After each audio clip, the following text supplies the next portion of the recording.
Welcome, everyone, to Rebirth, a D&D Tale, Session 72.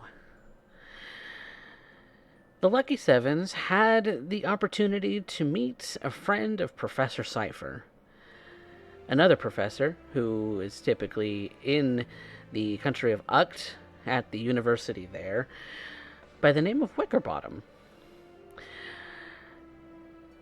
She had published a book recently in the findings that she had discovered over the last 100 years as a person who is considered the expert on the monstrosities in the landscape of the country as it stands right now. When it comes to anything of a natural or arcane sort of a fashion, the politics and things of that sort are never she didn't really go into, as it seems that most of what's left of Uct is refugee camps, no, maybe not camps, but villages and things of that sort that have grown in size as a result of the influx of new people from around the rest of the country. The rest of the country being a wasteland inhabited by aberrations and things that feed on the thoughts, the souls, and even the flesh of other creatures. The most massive of which, an old flesh tree that is mostly inert, but some pieces of it still active, and the Grioran Empire harvesting some of this tree for use in their experiments.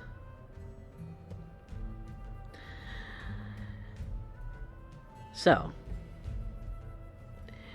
the Lucky Sevens, with this information and a book by Wickerbottom at hand to assist them on their journey, must decide if that is indeed their next step. It certainly seems that their rival Caleb is headed that way. Possibly to get even stronger with more of this flesh,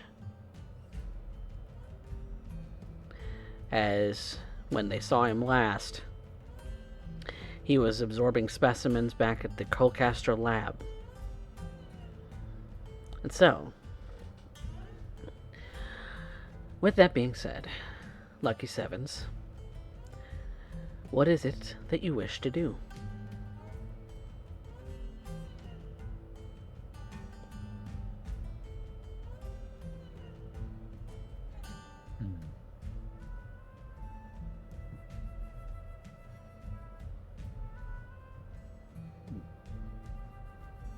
Well, we certainly need to end up making our way to Uct, and that's still a fair distance, things considered. Airship will make the travels go, but at this point, I think it's time to end up looking for provisions, and at this point, Raman is currently here trying to end up chewing on what I think it understands to be upholstery. Which would be great if it wasn't for the fact that that was one of the trusses that ends up holding this airship together. I'm under the impression it's in want of food. Which is concerning given the fact that it ended up eating an entire... some kind of rounded meat with a strange checker pattern around it. With no bone inside. How they got that, I don't know. The size of the animal must be enormous. What the locals refer to as ham.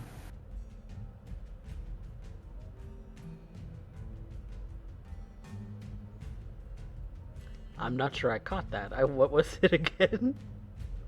Ham. Ham. Okay. Ham. I'm getting better at this common.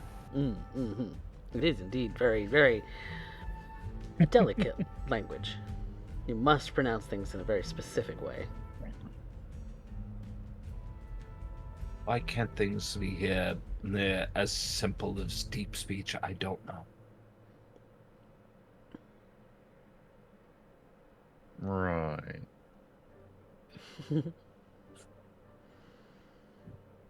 Kurobe, you may have been present, but most of what Wickerbottom said would have gone over your head anyway. So you're just maybe standing in the corner with a bit of a glazed over look in your face as Wickerbottom has left the tower of the tumbled wench. Well, not a tumbled wench. It's actually a much more higher class hotel in that she had rented out the penthouse, but it looks like she's leaving. So from all that I get, we're facing aberrants then? That's about all I caught. That all you caught, yeah. Unless you want to do an Arcana check. Sure, I'll do an Arcana check. We'll see how much of that stuck. Alright, let's see here. Let's get us our first roll of the night. Setting the mood. That is a 12 minus 2, so a 10. Aberrations, and she named off a few creatures, and that's really all that stuck. I assume if they bleed, we can kill it. No, it don't really matter. And the other thing that you would have caught was that a lot of it is aberrations tend to have mind control powers. Ugh. Well, I don't have much of a mind, so they can't control much. You are a bit of a meathead as things go. Alright, so we need traveling provisions. I guess I can go shop for that since I'm probably going to do most of the cooking. Do we need any equipment or anything? Well, I mean, I think Arya would beg to differ on the cooking, but I really prefer she rested right now. I'll go along with you. I don't think there's anything you need equipment-wise. Excellent. And as far as your current provisions, you probably have enough to get you right now to the capital city, but you would need more to do a more arduous trip through a wasteland. So you would need to pack, provisions for that.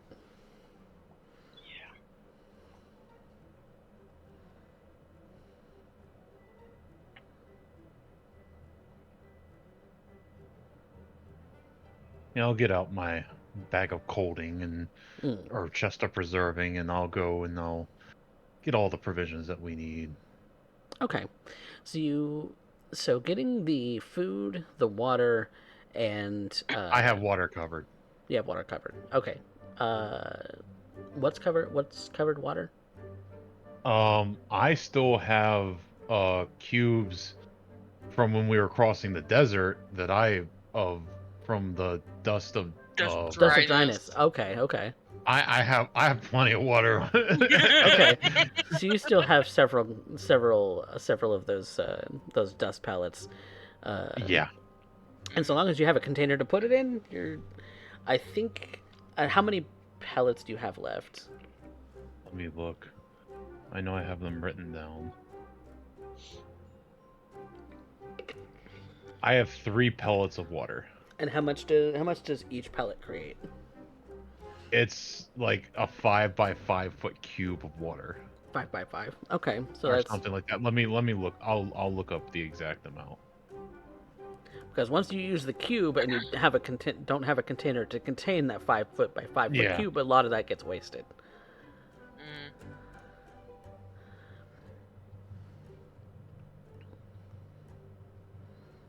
So it may create several thousand gallons of water, but how much of that is actually going to be preservable in a container that you have?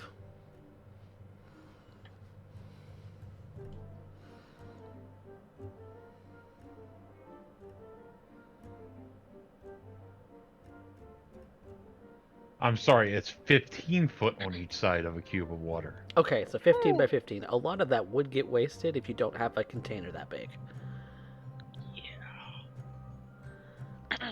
So do you have a container that would hold that much water? Either in that would have to be on the ship. We have a boat. They have I'm sure there's like a place in the hold where we could make something to hold water if we needed to. Keep in mind that would take up storage space in your storage hold. So if you want that to be a permanent fixture, you will have to spend money to buy that now. You didn't buy that before. Like, okay, can I go? Let's see. How much does a barrel cost? And I'll buy a couple of barrels to be able to, like, basically crack it in the hold and then fill the water into the barrels. Okay. Yeah, let's look at barrels. They cost 2 gold pieces, according to the... And they can hold 40 gallons of liquid. Which is a lot less than a 15 by 15 foot cube.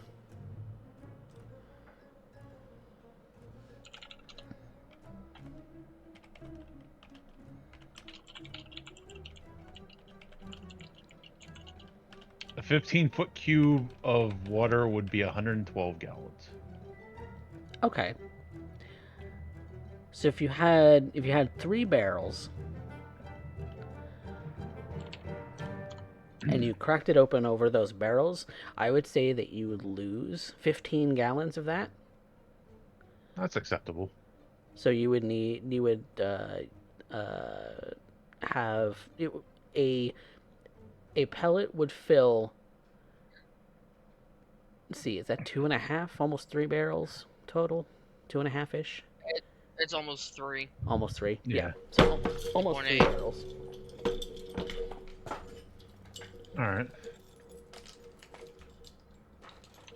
So if you want to buy 3 barrels and have it filled with one of your pellets, I will allow it. Sure.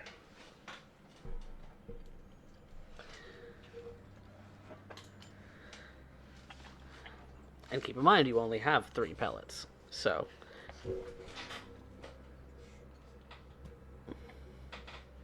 And for each person on the ship, a daily provision of water is a gallon. Okay. So, if you want more So I have water, about a year's worth of water. no, it's a gallon per person. Okay, I have about a couple months worth of water. You do. A couple months. All right, So so we're getting 3 of them then. 3 Yeah. barrels, yeah. So you have enough to. So you have enough water to be able to provide on the ship provisions. Now, how much of the travel towards wherever you're going in Uct is going to be on the ship? Those barrels would be permanent fixtures. Yeah, and everybody like has water skins. Yeah, which Yeah, holds we your daily have- amount of water. Yeah, let me. I actually, because of the trip of the thing, I have 11 water skins. Yeah, we have like between what he's got and I think what Lagan may have had, we have like 20 water skins. Okay. So we're So you yeah, have- because Our we were last worried foray about into desert. So water, we have the trip Water's good. covered. As far Yeah. as being able to store it on the ship for drinking on the ship, and be able to then take that and put it into water skins. So you have a mechanism to do that now. We didn't accidentally over prepare for our last wait Desert. edition winter. Yeah, we didn't over prepare at all. Yeah, so those skins might be empty, but you can always fill them back up using the stores in the ship now. Yeah. And you can fill the stores in the ship 3 times. And then the next thing is food for several months trip, which you could be doing some of that on foot. Mhm. Who knows what's out in the wastelands, because it's also riddled with wild magic and dead magic zones in a sporadic sort of nature. So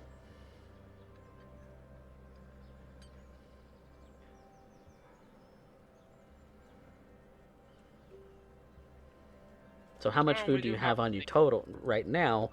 And because I think I said that the food stores that you had just now, that would get you to the capital, the current capital of Uct, Yeah. which is just over the mountains in the southwest corner or the southeast corner.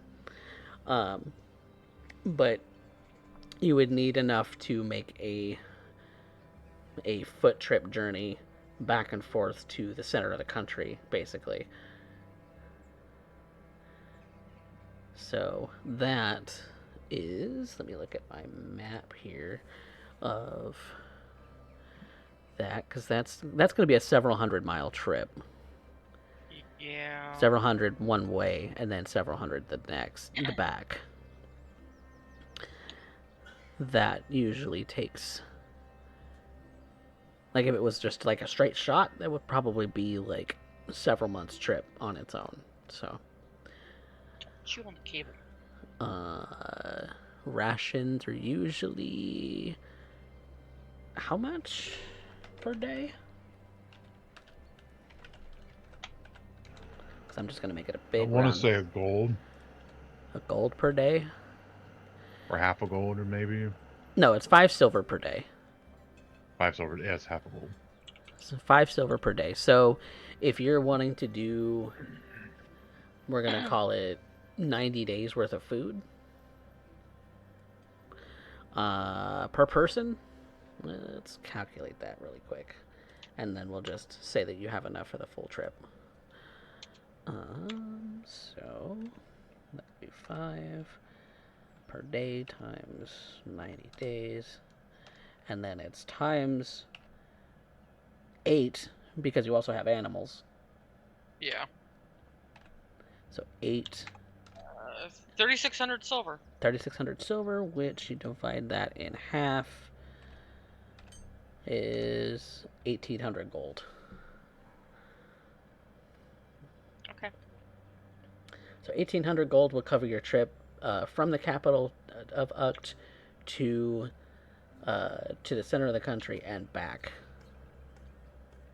on foot. That works. That So- takes us down to 416 gold. Yep. Okay, Grant, that's not total because we do still have 45 platinum left. That's just But their gold stores. Yeah, gold-wise. Okay. Yep. And so we'll just say, for narrative purposes, that you have enough food for the trip back and forth to the center of Uct, wherever that is. Because you don't have no, actually, the book would have some detailed maps in it. So you have a detailed map of what Uct would look like. Yeah. And I'm pretty sure Bright wouldn't have left us without a map anyway. Yep. Wickerbottom is definitely wants you to be prepared for what is there.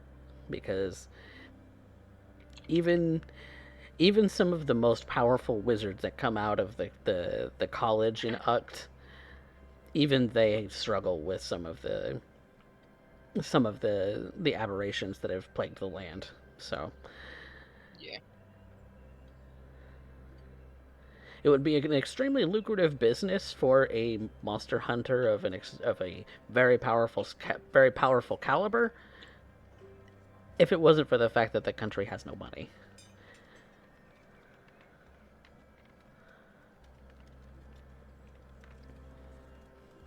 They try to pay you in potatoes.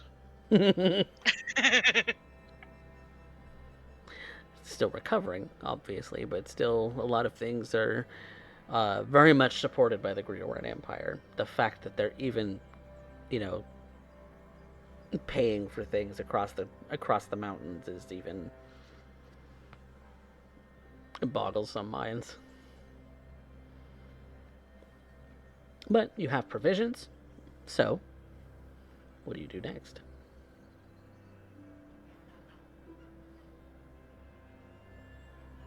Suppose we start our journey over. Okay. And so, between all of you, you're able to pilot the ship, getting from Colcaster to... So you'd be able to get to the capital of Uct in probably a matter of days. Which I'm trying to find out where it is that I put that.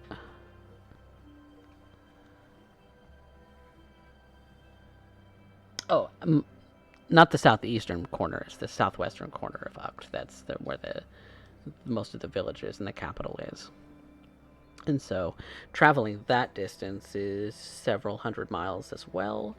And that in the airship you'd be able to do over the course of a couple of days.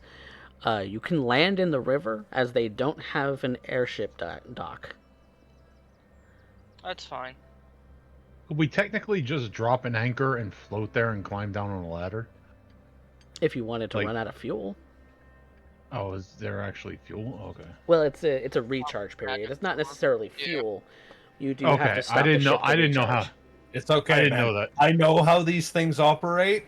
You don't want to do that. Uh-uh. That is a quick way to hell. I know this. I'm not even being joking about this. Quite literally. You're probably also thinking Shadowheart airships. This one's a Grioran airship. No, y'all bought it we in got Zachanaiunia. Yeah, we got an Iunia. It's arcane. It's arcane crystals, but it is not the same sort of source as Shadowheart airships. But Shadowheart airships do still exist. But yeah, I there didn't know is there a was a recharge. recharge There period. is a That's good recharge then. period. Yep. So Okay. landing in a body of water to recharge a ship for sure is something that you do. So you stop at West Hollow to recharge, and then you go on to the capital of Uct to for the final leg, and land there. Now the river is fairly wide, so your ship does fit, but it doesn't really have the ability to travel the river, as some of it's relatively shallow and some of it's relatively deep. It's just not a travelable river on your ship per se, because your ship is bigger than any sort of like personal raft or personal boats that go through that river already. But yeah, you land there, and when you arrive, primarily what you see are the short-statured people of gnomes. And some humans, but definitely a lot of gnomes. And most everything is built with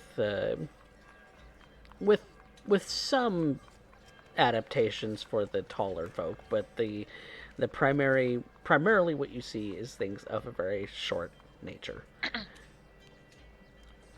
As but the city itself is relatively small compared to the cities that you've encountered before. It's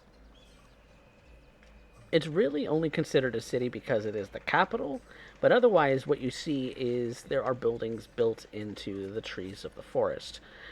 The sort of jungle atmosphere is definitely very humid, very very tropical in nature, and so you see a lot of tropical trees kind of dotting the landscape, and most every building is built on or around the trees, not really in them, so that the trees can continue to grow, obviously. But while the city might not be very wide in nature, the tall trees kind of give it a really kind of tall feel. And you see that the architecture is definitely very different from the Grioran architecture, which is most everything in the capital is made of some kind of wood. And, some stone, but primarily made of wood. Where a lot of what Colecaster had to offer was made of stone and metal. So it's definitely a big difference between the two. And there are lots of bugs. Lots and lots of bugs. You find yourself swatting away mosquitoes of varying sizes.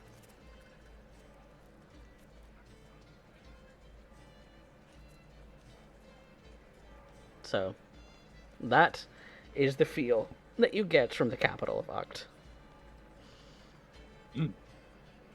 The typical docking procedure that you would find in a city that does have a port to it, you're not finding here, because no one quite expected to see an airship drop out of the sky and land into the water. And so you're met with a lot of stares. There's lots of murmuring going on around you. There's lots of, you see lots of side eye, lots of people just curious and wondering what in the world.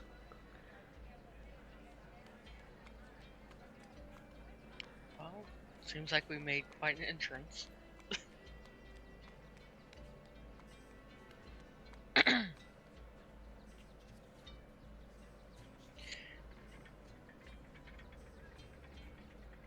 Once I get everything set,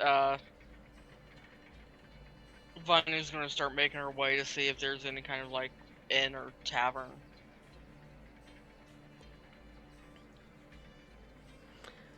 Yeah, and also maybe a job board because Yeah. funds are needed. Yeah, that's what I was going to go look for. Mm. See if there's like any kind of a job board or adventurers guild. Yeah, this whole time, I don't think anybody's actually ended up telling Alira that there's an adventurers guild. This is not a concept in the Underdark. And nobody has told her this entire time. Like, where are we getting these jobs?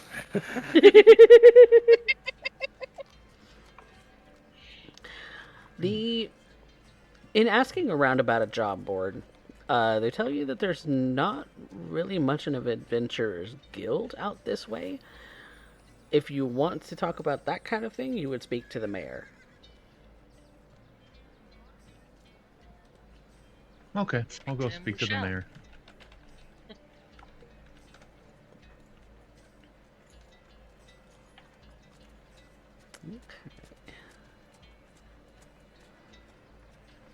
Necrope would make his way off to the mayor. Okay. Vanya is also going there as well. Is Illyra following along? Illyra, are you following them along to the mayor's?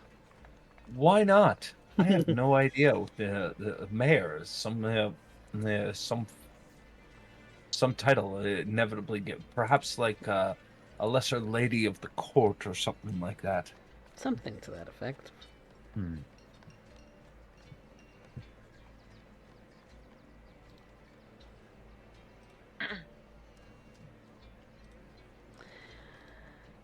You learn that the mayor's name is Lolin Tottlebottom. Huddlebottom. Mm.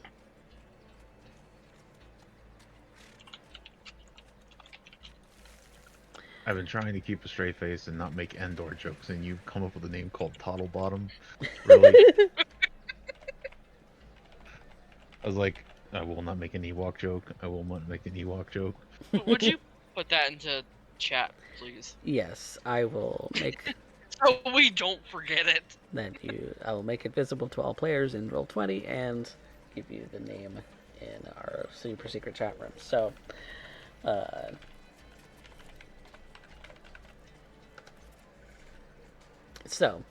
that is what you find yourself.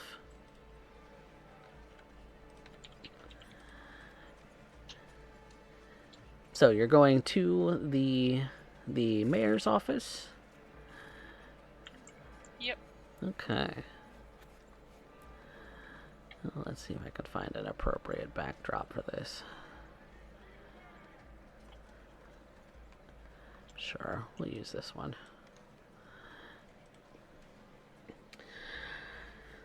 So you find yourself kind of being welcomed in by some of the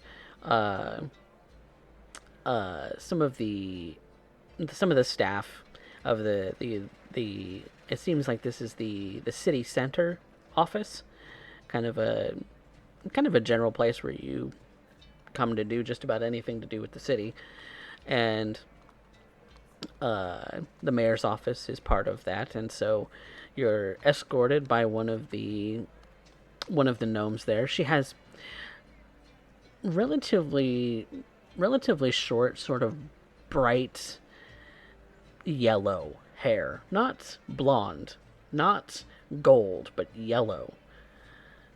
Her facial features are definitely very rosy, and she's kind of wearing this very pretty sort of poofy dress as she kind of walks along. She and um, she's definitely very walking very very quickly, as it seems that what she does all day is escorting people. And when you come to the mayor's office, the mayor Lolan is kind of an older gnomish man. He's kind of bald on top with kind of long, spindly silver hair. He's got this really big sort of beard that that really only hides the his mouth. It kind of covers like the whole section of his mouth. The only thing that seems to be poking out is kind of his rosy features, his big bulbous nose out the top of it. Kind of big sort of kind of wispy eyebrows kind of poking out the front and sides of his face. And he's wearing what seems to be very official robes of of a mayor's sort of position, wearing a bit of a medallion that seems to have like some kind of crest on it, that signifies his status. But he looks very official, if a little small. He's he's got this kind of pipe kind of hanging out of his mouth that he's kind of smoking on a little bit too, as he's kind of rifling through some papers and jotting some things down with his pen, and kind of welcomes you in a little hurriedly. Please come in, come in, come in. Now, to be correct, did you just describe to me a gnome? Yes, Dutch? several. Lyra proceeds to end up leaning towards the big guy and just clasps her hand over to the side of her mouth. Is one's height directed towards their status? Are you lowborn?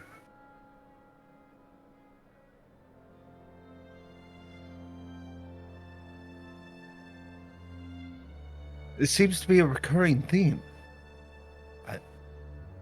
And the surface is confusing.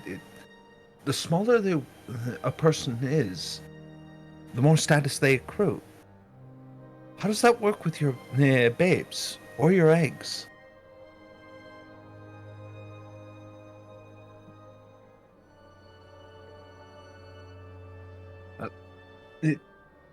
I understand the confusion, but surely, Kurobe, you must have an answer.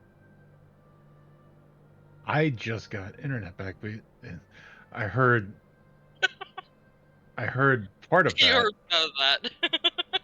Alira is asking, is one's status in this world based entirely proportionate to their height, as the mayor is a freaking gnome, so she's looking to the biggest person in the room and asking if you're lowborn. I am a commoner. But No idea. status doesn't. No, I see the pattern.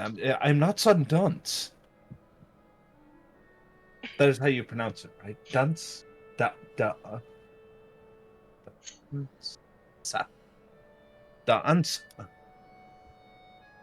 Close enough.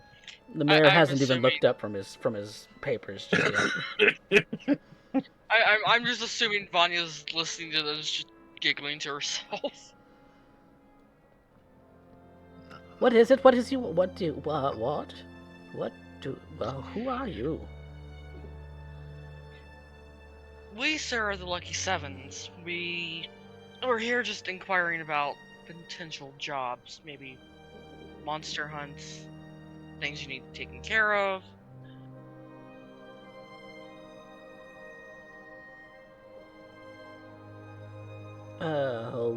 Well, I'm sorry if I'm taken aback just a little bit. That one, she points to Alira.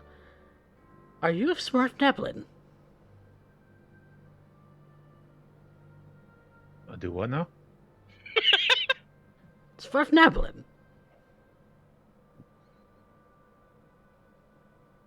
Saying it twice doesn't make me understand. Oh, how is it pronounced Uh, in common? Um, Dark gnome. No.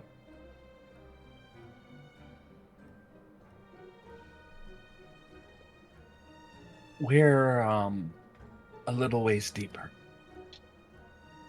Oh, so you are aware of Svirfneblin. On occasion, they have a tendency to fall out of the crags onto our steeples. Oh, It's honestly quite horrible.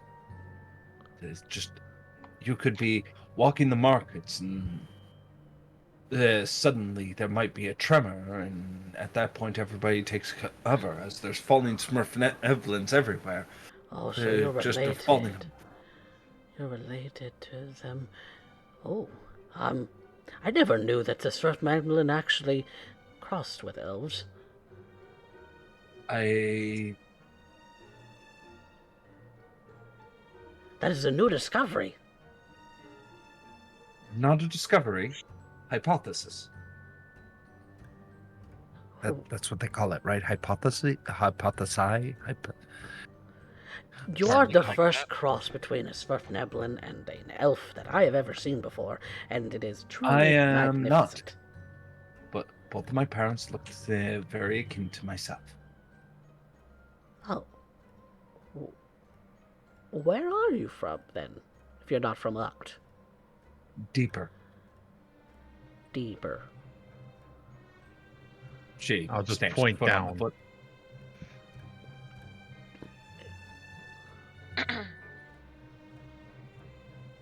Well, I suppose since the Svirfneblin are a very recent occurrence in Gnomish history.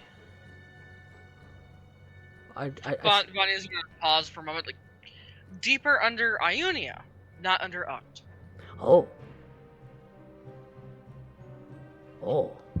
As if that solves everything. But it doesn't.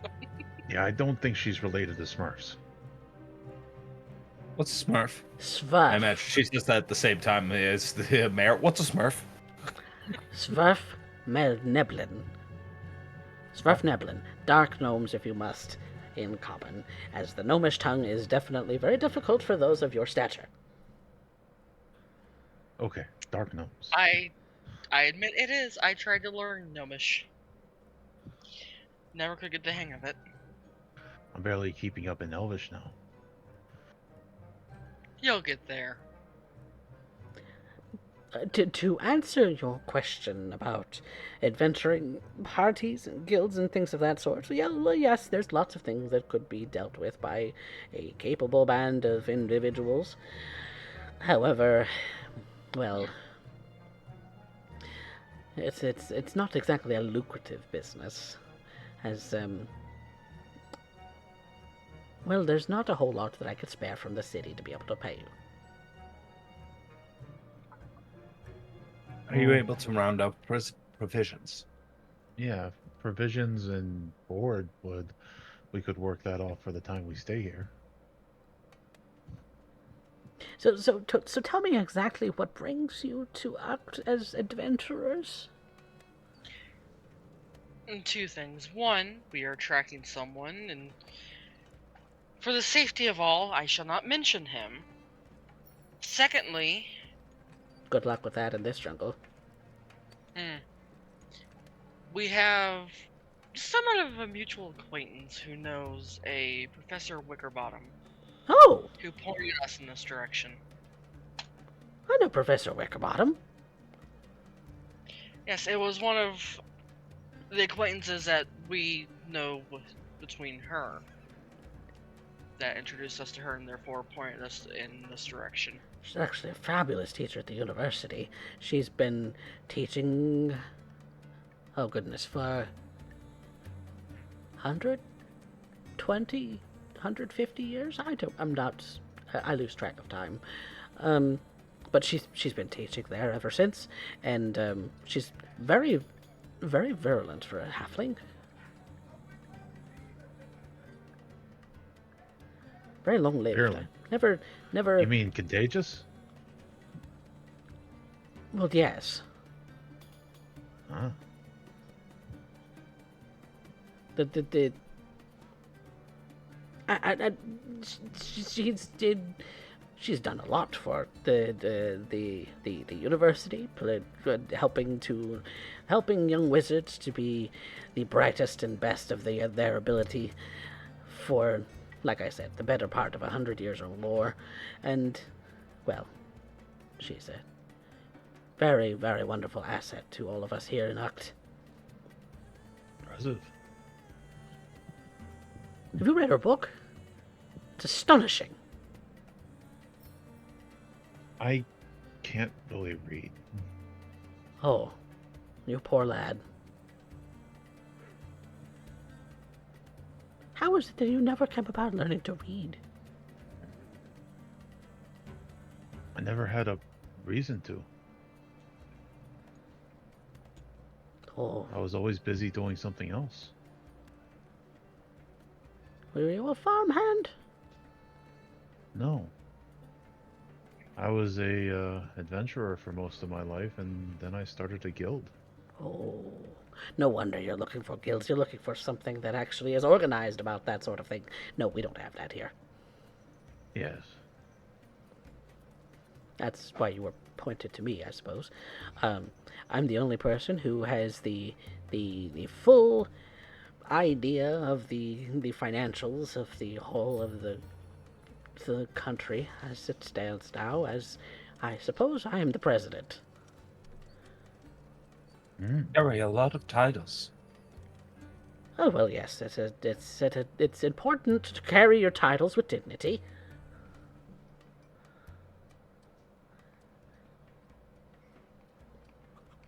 Oops. So Plenty of monsters You're out there not to kill, only- though. you're not only the mages, the mayor. Yes. You're also responsible for this little gathering of mages, this college of mages, if you will. Oh well, there's a dean of the college himself. He's the one in charge of kind of the teaching aspect of everything. But I cover the more important sort of city functions. Yes, the college is definitely a very big asset in the city, as well as brings in a lot of students of a gnomish and of other varieties, all of which have been very, very well. I would say the student body is curated. Some people come to Uct to attempt to learn magic and have little to no potential, and others have the potential to be the brightest stars that ever did come about. It's an arduous entrance exam process.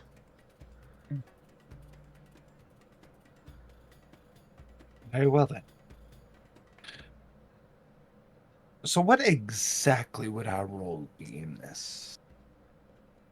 Well, you said monster hunting, so I imagine you're wanting to go and hunt some of the monsters that have been troubling the wastelands. So you don't have this. Pardon. So you don't have the specifics. You only end up having the momentary understanding to end up approaching the dean for specifics. If I'm understanding your train of thought. Sorry, what? I don't understand your train of thought. Okay, Well- I'll make it simple. What needs killing? Aberrations. There's plenty of them out in the wasteland that you can get rid Okay. of. But I can't pay you a lot. And Well, you said like I something said- about housing or provisions. Well, you could always stay at a tavern, which, well, trying to think of who's not hard up for patronage at the moment.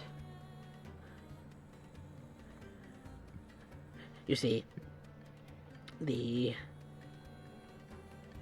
cost of everything to live here at Oct has gone up in cost, but it seems that things are a little short when it comes to gold. Farmers are even having trouble even sowing their fields because the wastes are just so pressing against the rural communities. And well, I don't mean to be a pessimist, but a free room and board for number of monsters that you've eliminated would be an equal transaction if we could guarantee that you would return.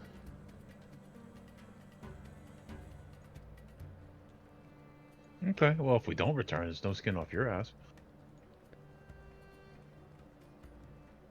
We just get eaten, so probably. Well, if you plan to stay that night somewhere, obviously that would be the booking of a room. Mm-hmm. Do you have the gold to cover that? Depends on the cost, but probably.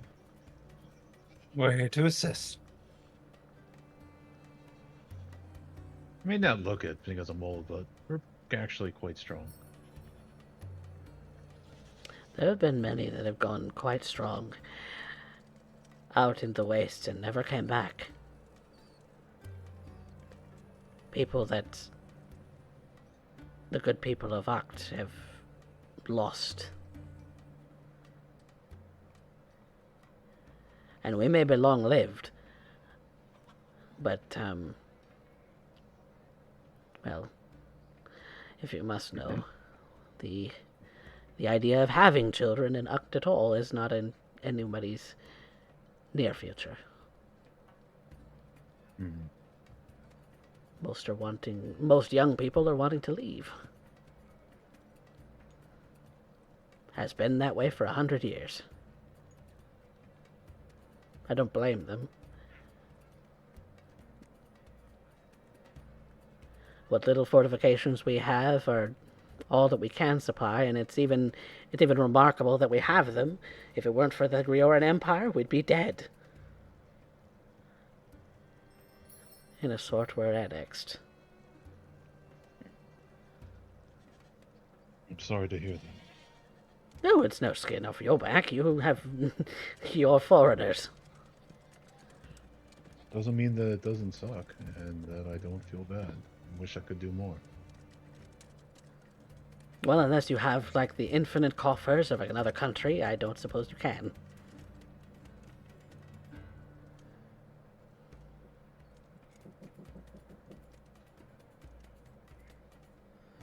So... well... so you're welcome to attack this problem as you see fit. Just know that we don't have a lot to offer. We'll see what we can do. Yeah. There's plenty of people who It's come in here fine. looking for jobs that pay gold, and well, we have very little to spare. I must tend to my country and my peoples and my cities' infrastructure needs. That's understandable. Our main purpose is tracking that person of interest at the moment. Well, if there's one thing I can offer, though, is that the dean at the Mage College, or Professor Wickerbottom even, could give you an idea how to navigate the forest, as, well, it's intentionally designed in some respects to keep people out. We used to have our villages we've nestled heard. deep into that waste before when it was a forest. And, we used to be hard to find then. Now people can find the gnomes. The forest gnomes, specifically. That might be I a heard good that trade, quite a too. bit back home.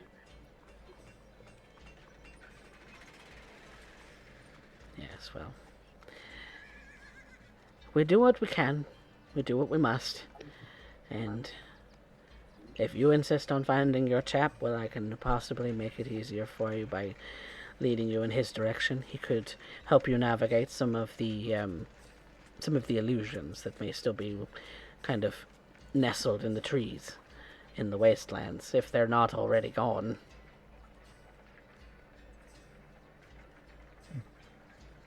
But just know that those trees might also attack you.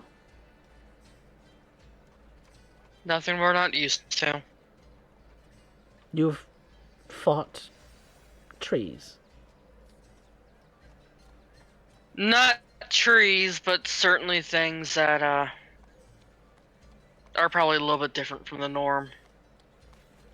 Well, there's a lot out there that's different from the norm, and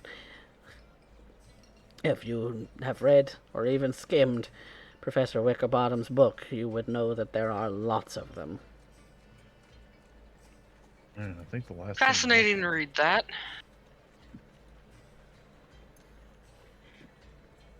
And we didn't fight a tree. I think the last thing we fought was a hydra.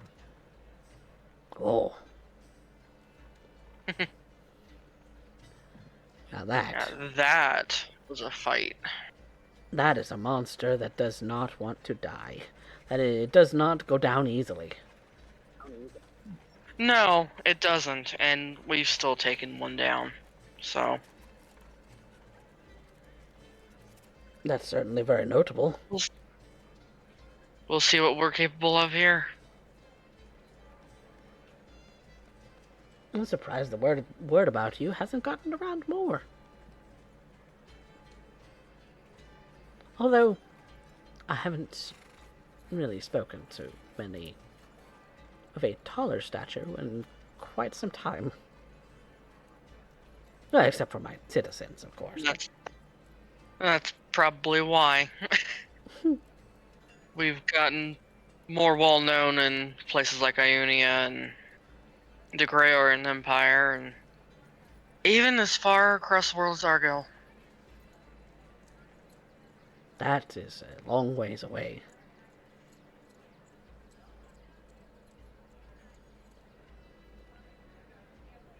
Well, And it wasn't all that long ago that we were there, it seems.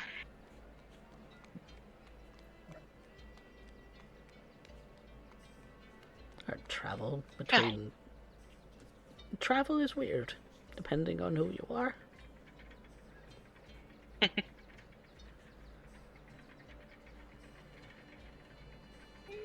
Well, it's a pleasure to meet you. And he does this kind of flourish with his hands, and little kind of sparks and fireworks illusion sort of pops off in his hand.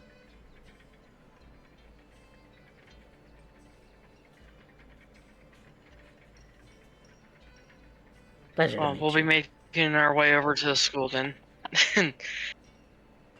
See about it from there.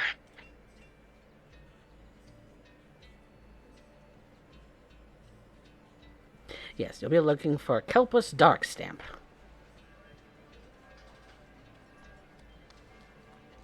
Okay. We'll find this Keltis dark seed in her and inquire as to aberrations currently along the forest route. I understand. Yes, it's a gnomish name, and and your first language is not even common. She starts speaking in deep speech. I have no idea what you just said. You're not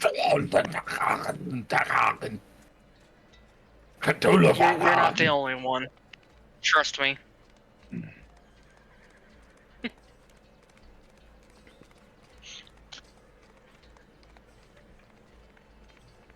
Well, have a pleasant day. You too, sir, and thank you.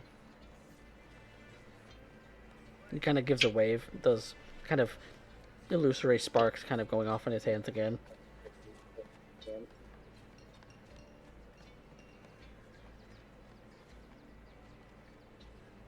Interesting.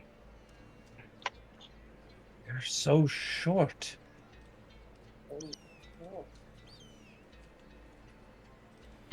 I've walked amongst giants now for a small time, and now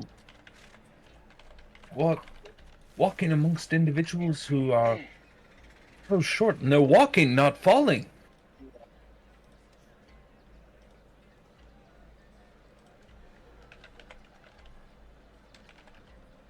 Strange thing. Strange.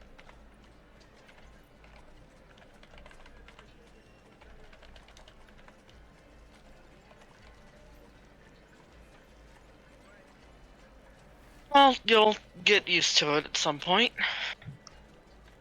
Sorry to hear that, they kept falling on you back home.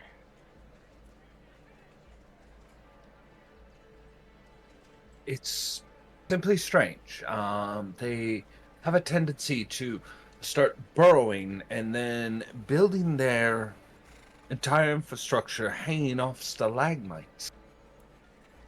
And I think it's to keep themselves away from predators outside of those that can climb, such as spiders and what have you. But every so often, when the great quakes arrive, like rain, it's raining gnomes. Hallelujah, it's raining gnomes. Almost every day.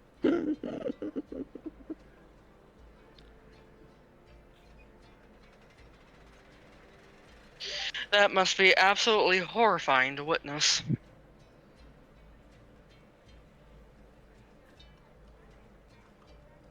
It was even worse to clean.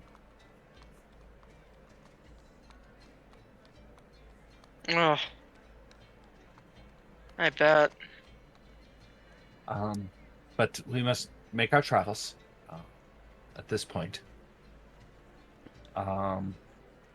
So, Kurobe, you wish to take the lead? I can. Yes. I guess we go out and we try to deal with what we find, and we can get some information, maybe a place to stay for the night.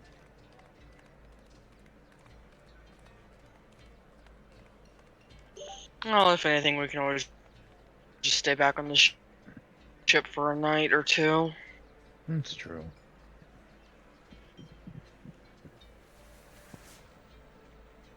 But definitely need to talk to the dean for that information before we leave.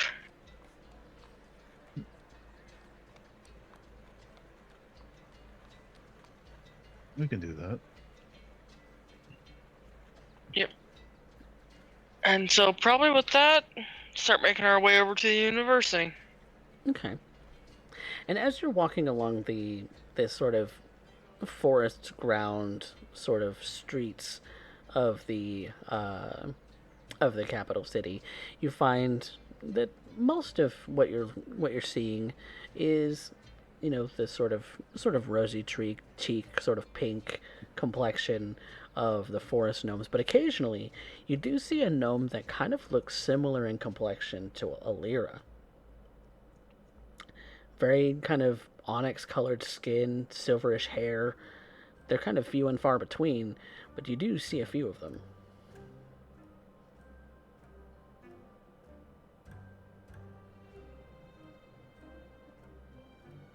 At that point, Lyra stops by her one and introduces herself formally in the old tongue.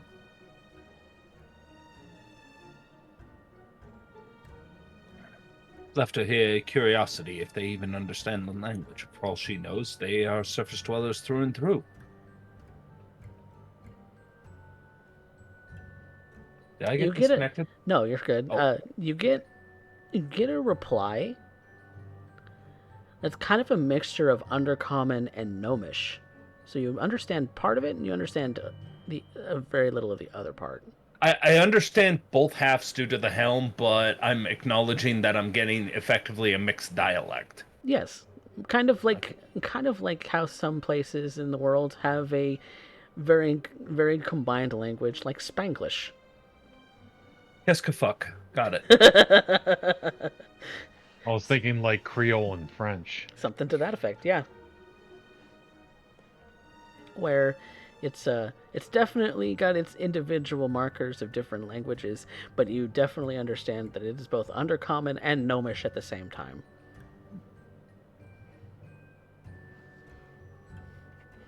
Hello. Good evening. I hesitate to ask, and perhaps it's too personal for one you've just met, but might I ask where you hail from? Uct. Above Uct or below Uct? Well, that depends on when you're talking about. Both. Recently above. Previously below. No, recently below. Recently below? Yes. There was an interaction in the whole world that happened about 100 years ago, and I've been different The ever Great since. Burning. Yes. Ever since, I've been changed. But now you went below because of Safety the tree. reasons. Yes. Oh, what once was happens again. So curious. Are you Incredibly the tall, same? yes. Were you once a land elf that got changed to what you are now? No, and yet yes. I was below and now I'm above. Once below, now above. But several generations before it was above then below. Fascinating. And yet we look very similar except for height. A curiosity, I am sure. They call us Svirfneblin. Neplin. It's a Gnomish word. Drow. Drow. Wow. That's a new one. I am Wait, fascinated. I've seen your kind before, but not intact. What?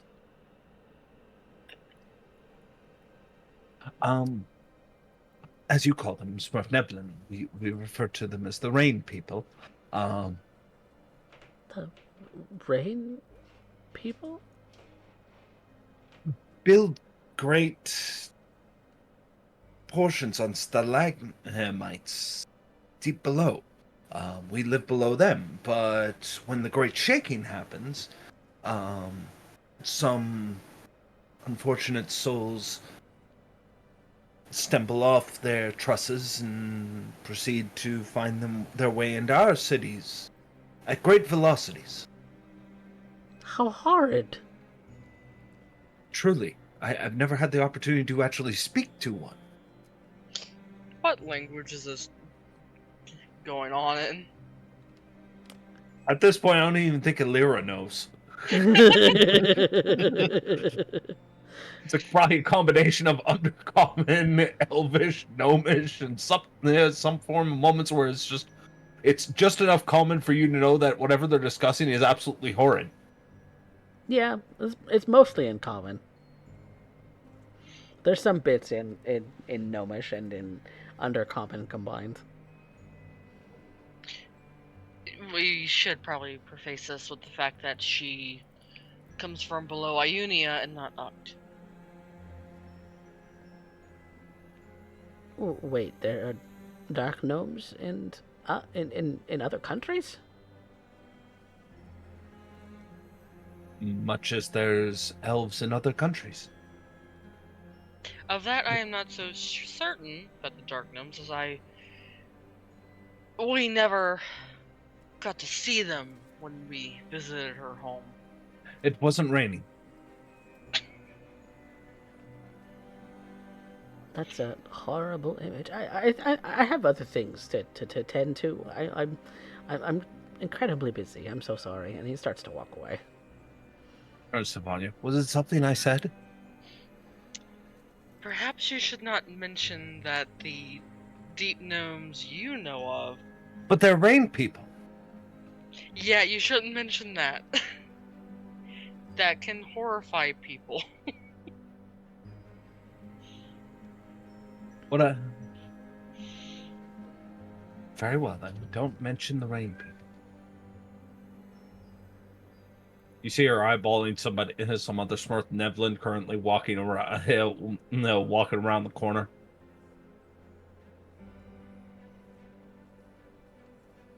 Kind of biting her knuckle or the tongue.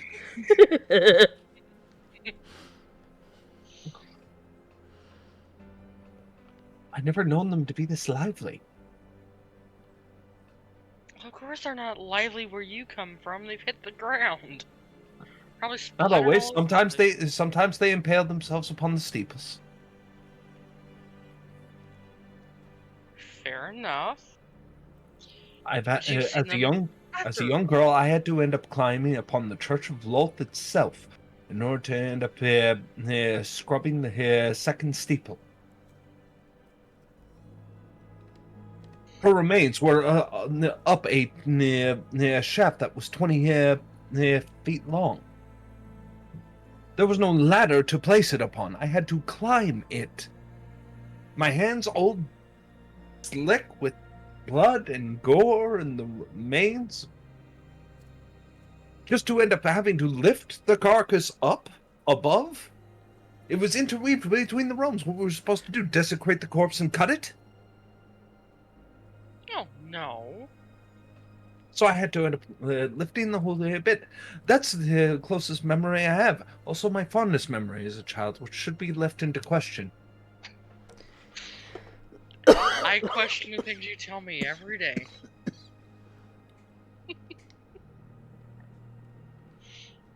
Not sure whether that's a good thing or a bad thing at this rate, but Ah, how you miss that old Church of Loth. But I ended up leaving for the falling of my house.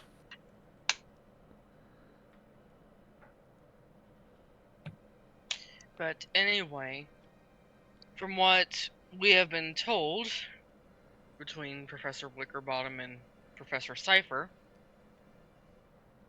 these deep gnomes are by far different.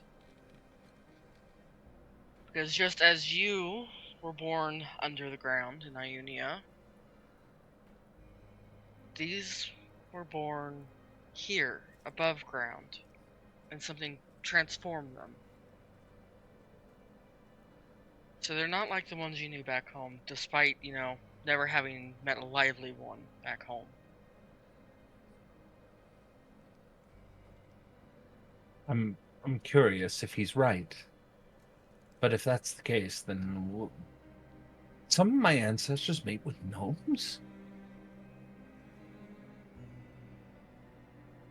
That would be something to explore.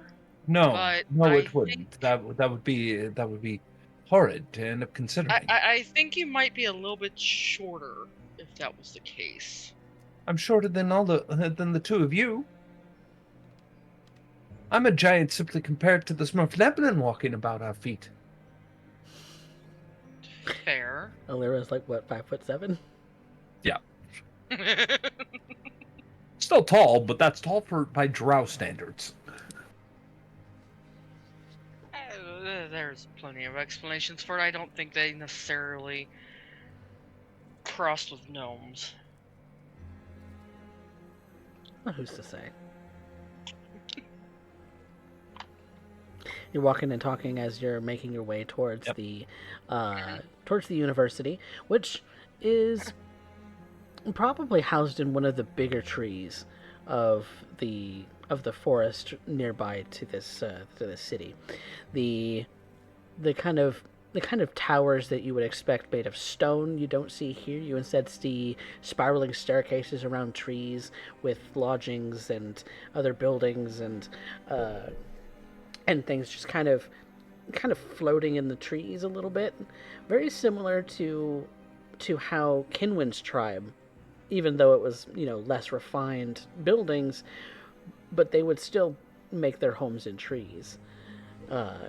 They were more nomadic, of course, and had to tear down these things, make them very portable. But this is more permanent structure. This is buildings that are meant to remain here for decades, centuries. Some of it looks very old. Some of it looks brand new. Especially some of the houses, the residential sort of lodgings that you see. Some of which kind of have buildings sprawling the entire base of a tree, going all the way up to the canopy branches. The the university has many buildings, and you see that there are also those on the ground in the sort of courtyards that have been fashioned in the sort of cultivated portions of the forest floor, where there's sidewalks of a sort. There's trimmed grasses. There's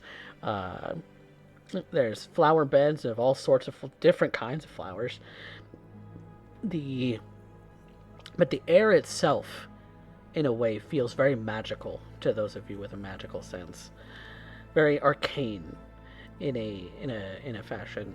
You see that there are, especially at the university and at the mayor's, the city center, it is definitely has some of that Grioran Empire influence, where some of the light fixtures and other mundane things are provided in a similar fashion to those that you saw in the Empire, where there's arcane lights, there's different sources of just different things that would ordinarily be very mundane in the Empire are also kind of smattered here a little bit. In fact, some of the architecture does look a little Grioran in inspiration, but definitely made of the materials that are found in Uct. But you find your way to the university, and you find your way to the dean's office by asking some of the student body and staff. You see most, if not all, are wearing some kind of ornate robe. Those of a teaching position are also wearing a little bit of a cap with kind of their school of thought when it comes to their wizard school, kind of as an emblem that they wear as well. So you have teachers who primarily focus on evocation. You have those who focus on divination. You have those whose focus is abjuration. You see a lot of different schools of wizardry here, and the students all seem to wear the same robe as a uniform, to indicate that they are students at the university. And you find yourself in front of the dean. He's kind of a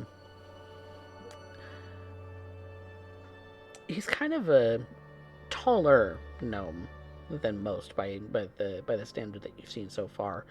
He's closer to 4 foot tall. He's got his beard kind of groomed in a sort of mutton chop fashion, and his hair is very much a sort of blood red. It almost kind of makes the pinkness of his skin kind of pop out too, in a very sort of red fashion. He's wearing very ornate robes. He has a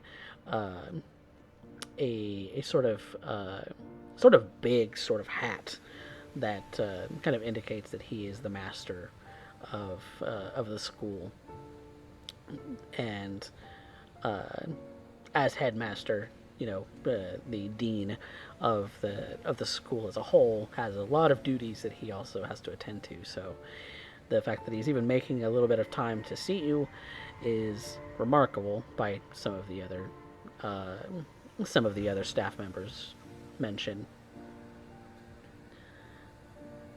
But he only has a few minutes, so they urge you to kind of get to the point and make it quick.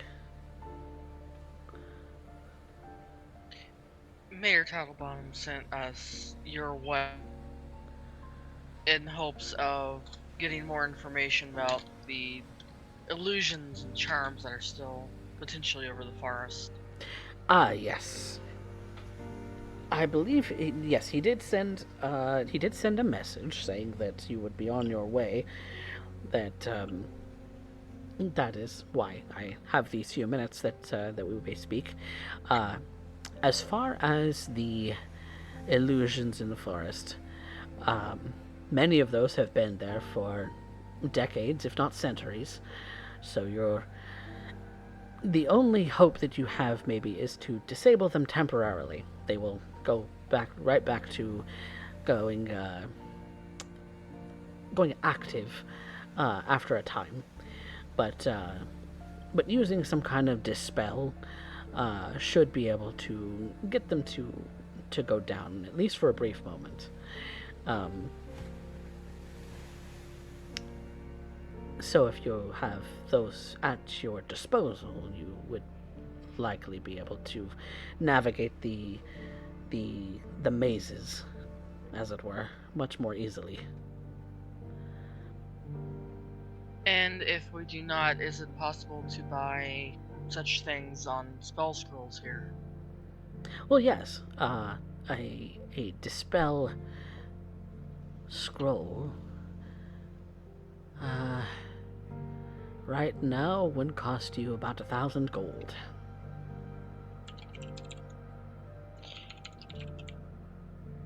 Ooh. Okay. And what perchance might happen should we not do either? Oh, well, you'll get lost. That's the intention behind them, that our ancestors put them up many, many decades, many centuries ago, and reinforced them with plenty of magic at the behest of themselves. They didn't want themselves to be found. Forest gnomes are very solitary, very small group sort of people. We are a small group sort of people. The only difference between now and then is that we had a forest to go back to. There isn't really much of a forest out there anymore. At least not a habitable one. Monsters everywhere.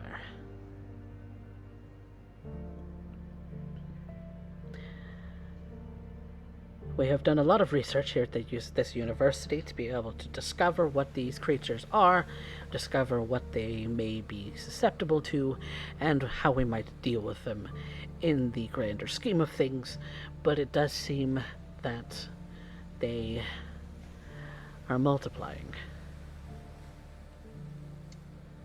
which I didn't think was possible.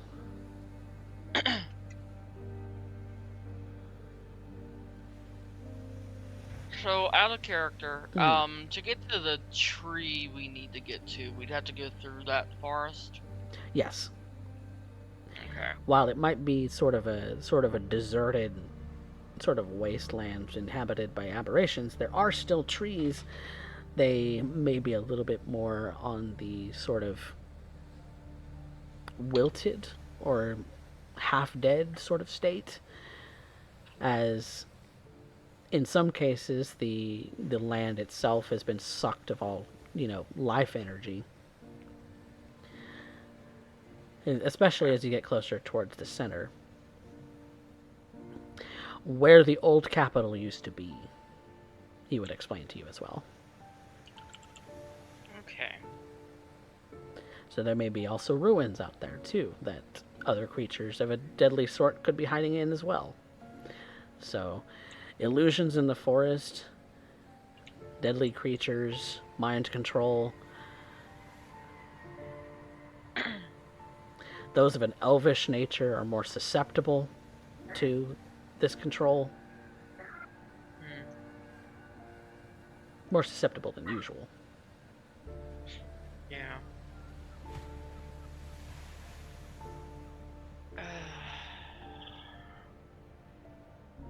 It's gonna be rough. I don't think any of us know any of the spells. I think it is in the cleric list. If Lagon were to prepare it, he would have it in his toolbox. Let me actually look at that. I can look that up for you. Like,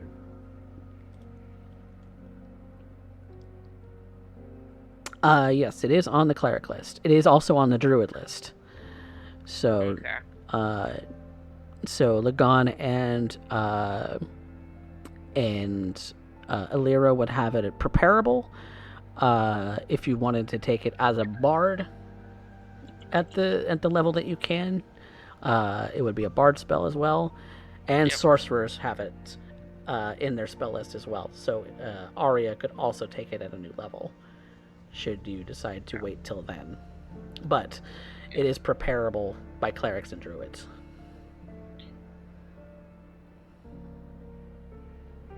Noted. And Lagon and Alira, you both would know that already.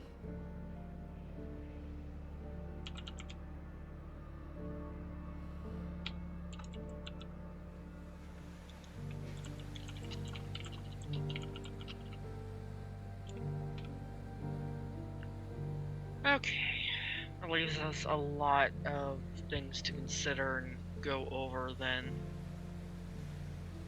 As we do need to make our way in that direction. There have been research expeditions with some of our most powerful and most capable students that have gone out that far and not returned.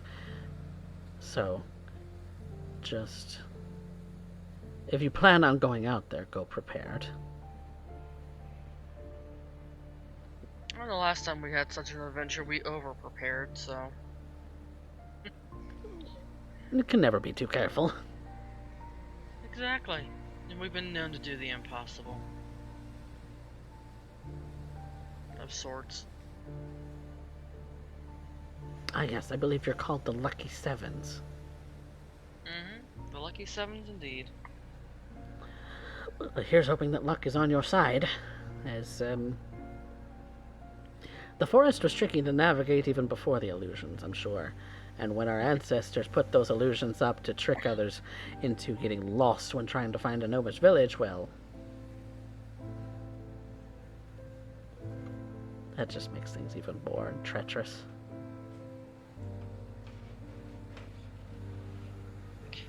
I'm sure it does. Heard a little bit about it back home, but... the gnome I was friends with was quite young herself at the time.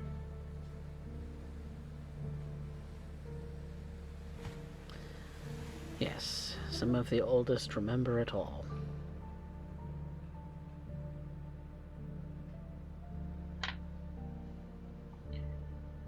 Well, I'm sure we've taken up enough of your time. We have much to prepare at this point. Yes, well, let me know if you are planning to purchase some of those scrolls. I will have them readied for you in the, and my secretary will be able to provide those to you, should you decide to make that purchase. We'll let you know.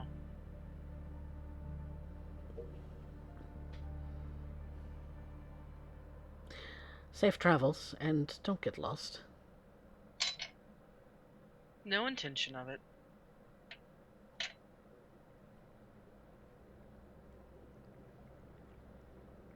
And after they leave, okay. So we can't really afford a scroll at the moment.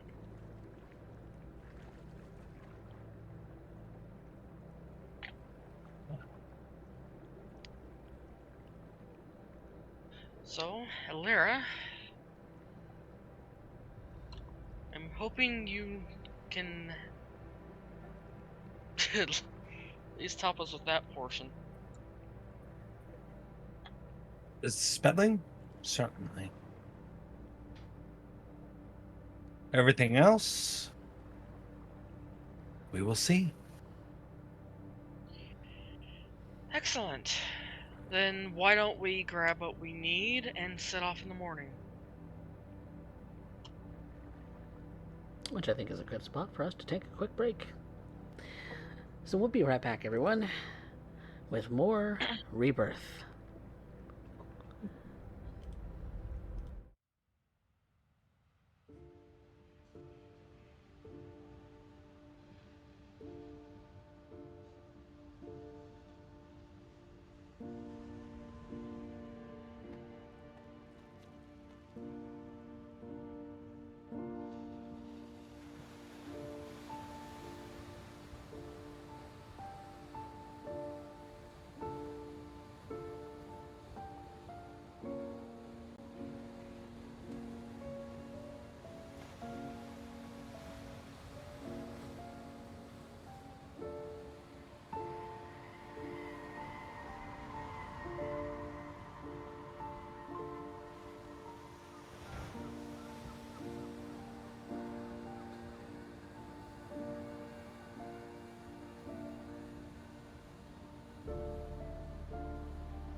Welcome back, everyone, to Rebirth, a D&D Tale.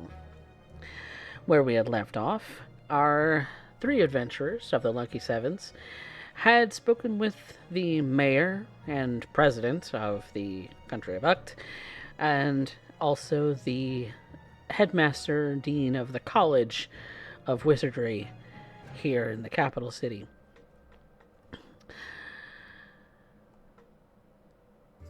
And with the information that they have at their disposal now, the illusions in the forest might be an easy task for some of the more powerful of the magic users in the area.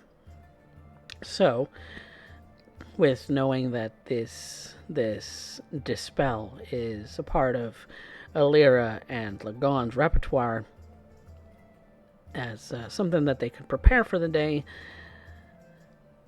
they're more armed now than they had previously thought. But another of the dangers that presents itself in this forest, this wasteland of a forest they're about to go into, is mind control. Shielding one's mind from attacks might be something that they have to face when dealing with some of these aberrant monsters.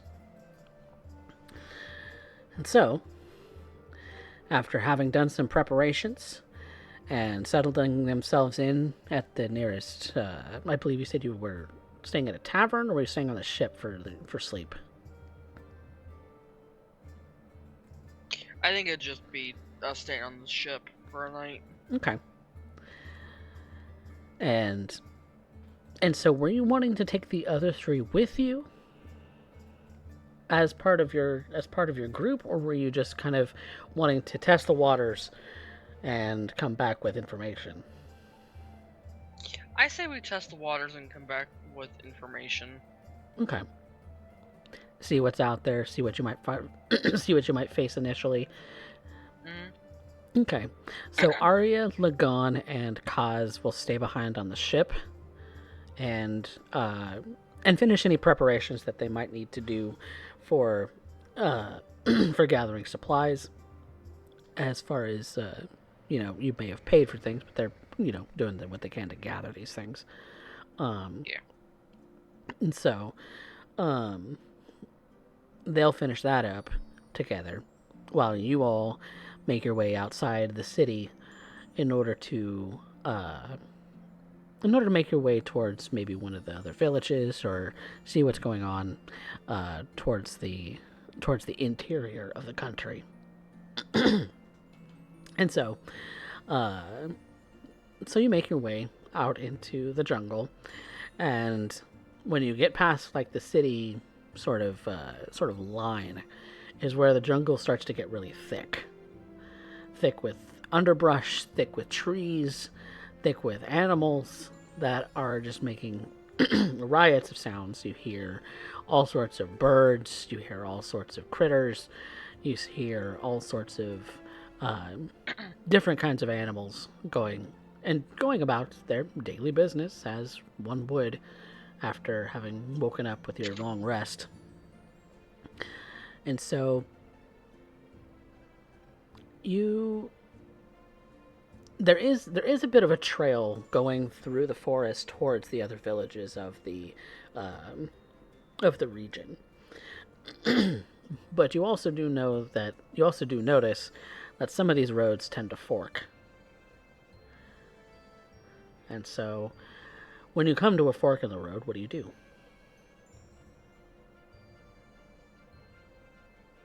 We simply flip a coin. Heads left, tails right. Okay. And we just make note of what way we want. Okay. So if you want to do, if you wanted to actually flip a coin, you could roll a d4 and do odds or evens. Yep. Could do that. Odds left, even right. And we are first going left. Okay.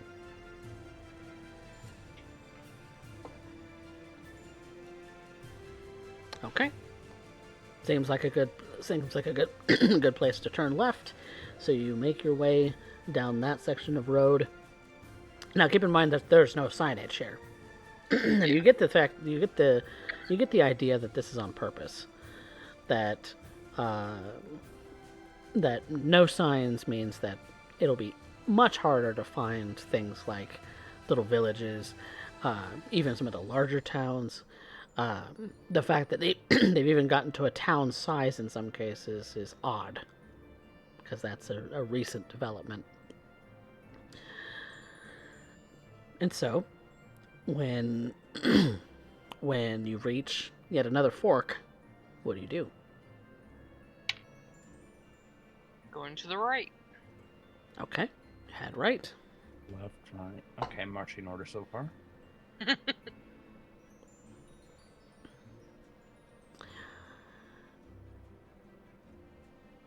The trail then starts to disappear from underneath you. It starts to get thick with underbrush again.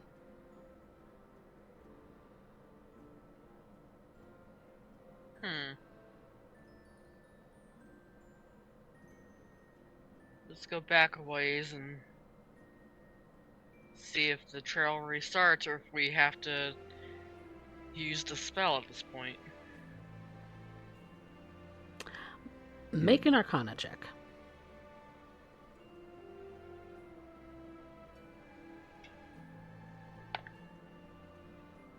Nat 20. You see exactly where this this illusion starts. Going back on the underbrush, because for some reason there is a clear delineation of where the trail ends and the underbrush starts, because it's it's almost too thick to be a trail that's overgrown.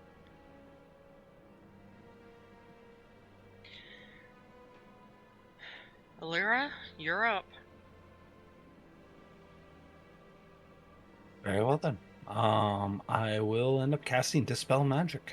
Okay. Let's see here. Any spell 3rd level or lower, target ends. For each level above, we need to make a DC equals 10 plus the spell's level. You do not have to make a skill check. It does dispel.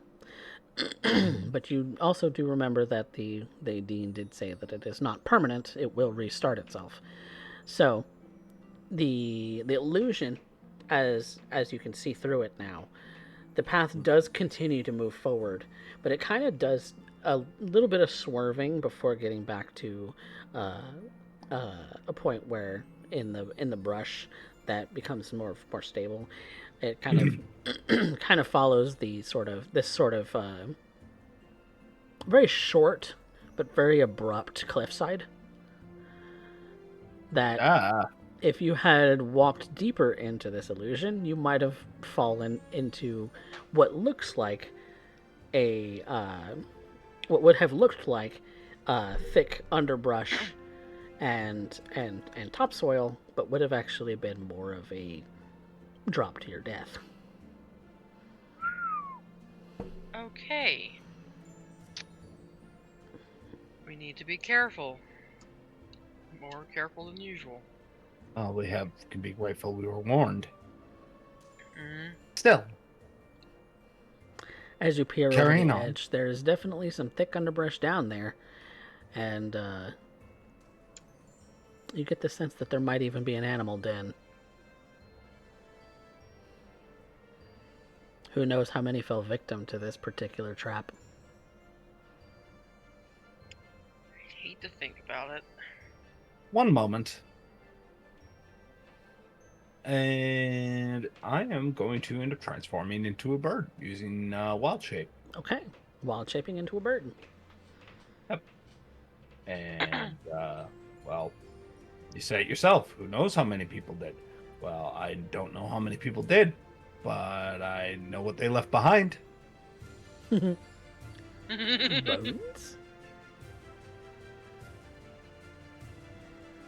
Possessions. What are you searching for? I'm going full magpie. I'm not gonna lie to you. You're finding the shiniest, looking for the shiniest thing. Actually transformed into a magpie. So, which is highly likely that you've seen one by now in this particular forest. And so you go searching for the shiniest thing possible in any of this underbrush and corpse debris. So go ahead and make me an investigation check.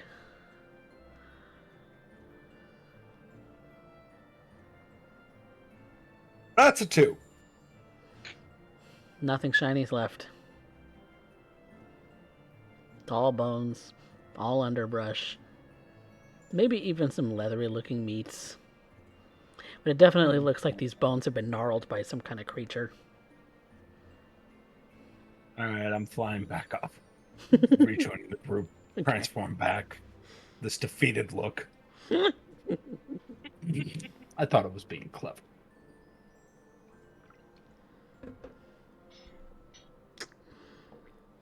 But Well, maybe there's some ahead. you continue down this trail that you have dispelled the illusion of, coming to, after a couple of hours, does do another fork. What do you do? We go right. Well, take the wheel.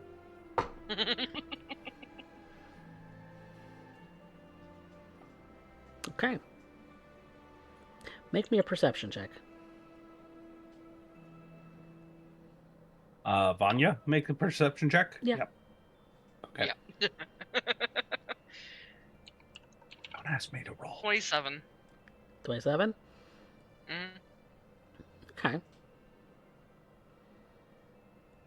Something's weird.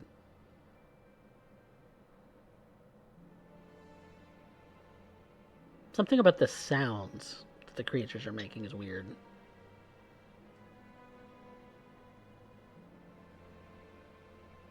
Amongst all the bird chirping, that's normal. Amongst all the chittering of creatures that you hear in the distance, that's normal.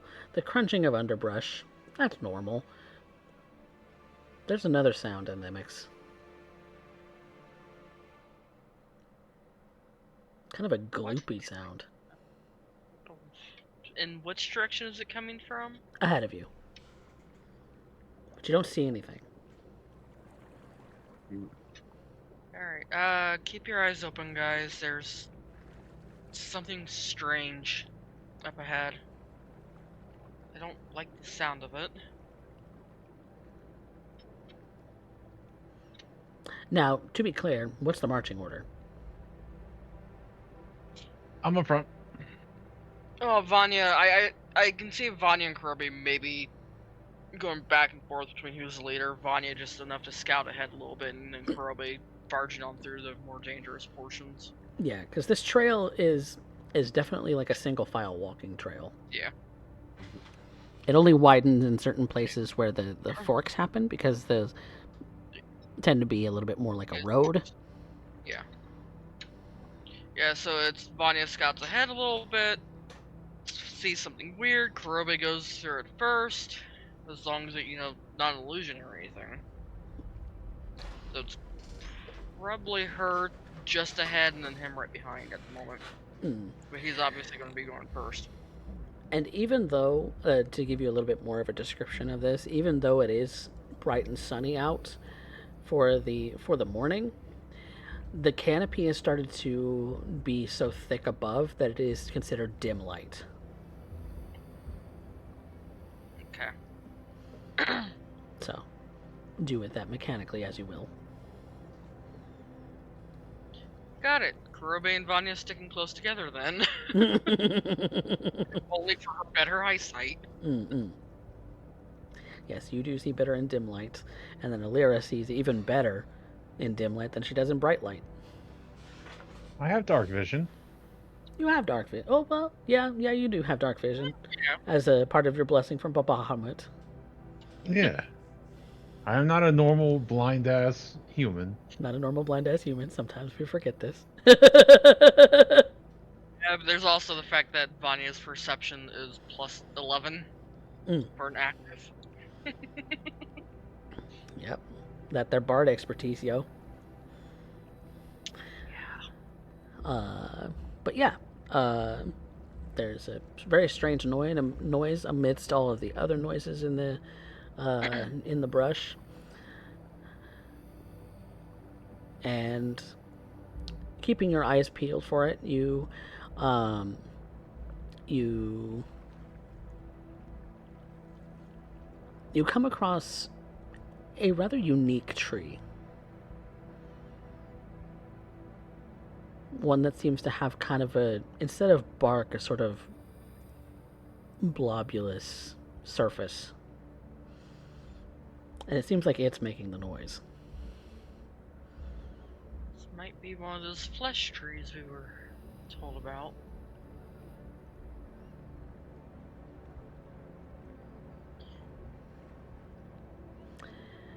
Vanya's going to grab a stick and poke it. What, Vanya? I need you to make a normal wisdom saving throw. Normally, you would have advantage against charm effects, but this gives you this particular thing knows what it wants. It gives you disadvantage, so roll it normal. 19. Okay. You feel as if what you see at first is what you think might be a face. It's not really. It's not the details, but the sort of shape. It's a little amorphous. It's a little blobby in a way.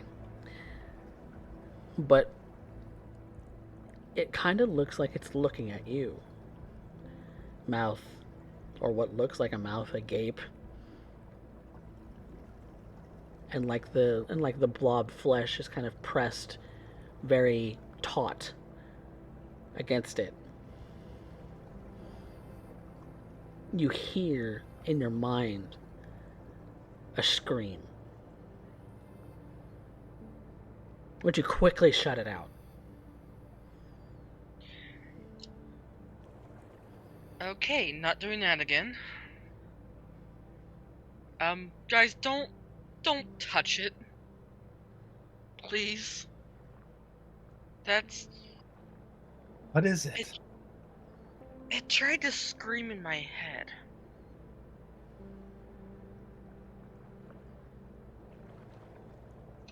Last thing that talked in my head disintegrated my armor. Let's leave now. And Crowley starts walking away from the tree. Okay. Yep. Vanya's gonna be right behind. Nope. Not dealing with that. Alira, I need a wisdom saving throw. Normal.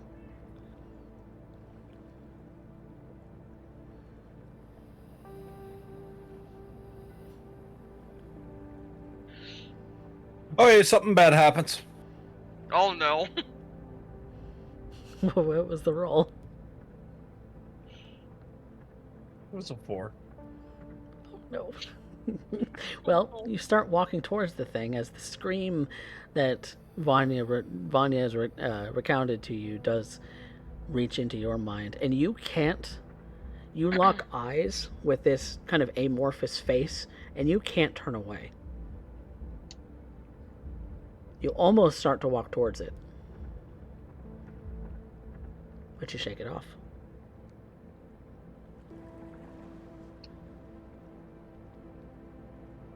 Oh, But it's thank locked Lord. eyes with you, and you can't look away.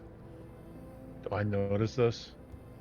She's staring right at some piece of the tree that seems to have Not again! weird shapes in it. You're not certain what it looks like. I'll turn my sword on fire and cut the tree. Okay, make an attack roll.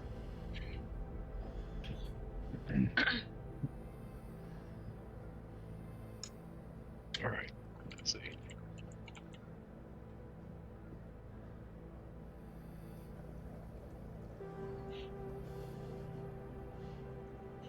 That is a 27.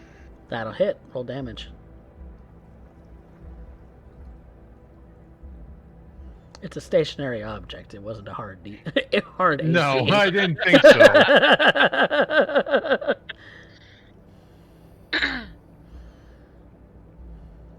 Alright, so that is 16 slashing and 7 fire damage. You slice. You slice right where you see that Alira is kind of locked into. Alira, you see that this thing goes immediately from having a face in it to the face is sliced off and burned. This unlocks your eyes, and you're not hearing that screaming anymore. Okay. I turn my face away here quickly here, shielding my eyes as I don't want to end up making lock contact or eye contact with this thing as I kind of stumble away from it here in very dramatic fashion. And it starts to smell a little bit of burnt hair. That sort of very, very noticeable sort of scent. But then it's blown away in the wind, you think, because it goes away fairly quickly. You know, I think I'd rather the smell than what could have possibly happened there. Alright, we're leaving, and I'm going to, like, basically grab each of, like, a hand of each of them and start pulling them away. Back towards the city, or back, or deeper into the forest? No, deeper into the forest. We're out here to kill shit.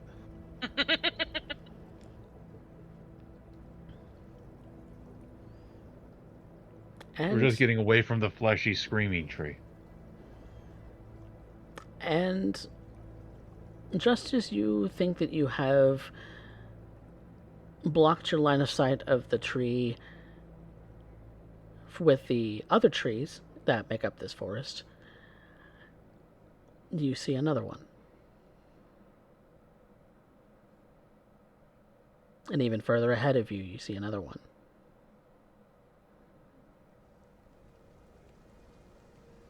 Well, looks like we found out where they were mining or gathering the samples. Is this where we're supposed to be finding the aberrants that we're supposed to kill? No, not even close. Oh. Where the hell are we supposed to go for that? Deeper into the wastes. You're not even in the wastes yet. You're just outside the city. Okay. Just keep going. Watching those two. Ignoring the tree as best as possible. Okay. Then,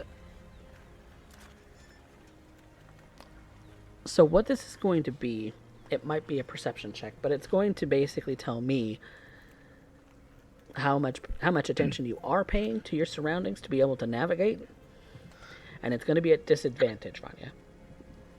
Okay, let me find my other D20. Because you are purposefully not really looking where you're going. Yeah. So, disadvantage. Let me get the calculator up because math.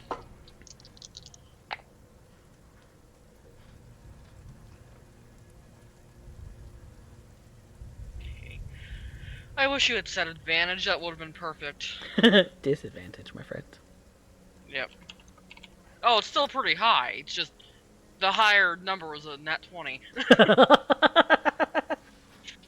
27. Okay. So instead of using your eyes to really gauge where it is that you're going, you're kind of walking ahead, kind of feeling the ground with your feet.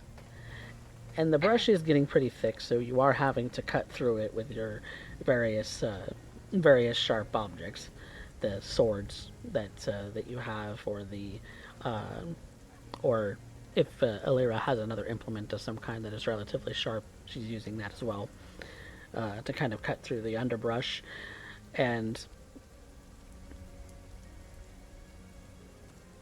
Vanya, instead of looking and seeing, you feel with your foot that if you had taken another full step, you would have fallen into something. But you don't see what you're supposed to be seeing in that regard. It's almost like you feel like you have nearly stepped off a step when you expected solid ground. Yeah. Ooh. That sort of gut feeling in your gut. Yeah, she's going to take a peek to see if it's like the trail ending or what's going on. The trail looks like it ended a couple of meters back. Alira, we need another dispel, I think. Very well then. As she looks around, just being worried about mind-altering trees that could potentially end up becoming her doom. Thankfully, there's none in your line of sight at the moment. Not that I know of. I haven't cast a spell yet. Not that you know of.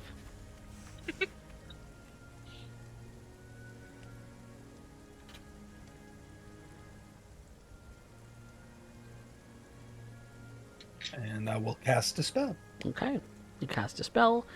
The underbrush around you disappears. Well, no, actually reappears as the illusion is dispelled. You kind of look in front of you, in front of Vanya, and you see that she nearly stepped over another one of these sheer rocky sort of cliff sides. Potentially to some very sharp rocks at the bottom. I'm getting the impression that it looks all flat. In reality, it's a whole bunch of crags. It is. It definitely is. It's a while Ukt is all jungle land, it is very craggy jungle land. Oh. That's The only sections that seem to be relatively flat are the villages.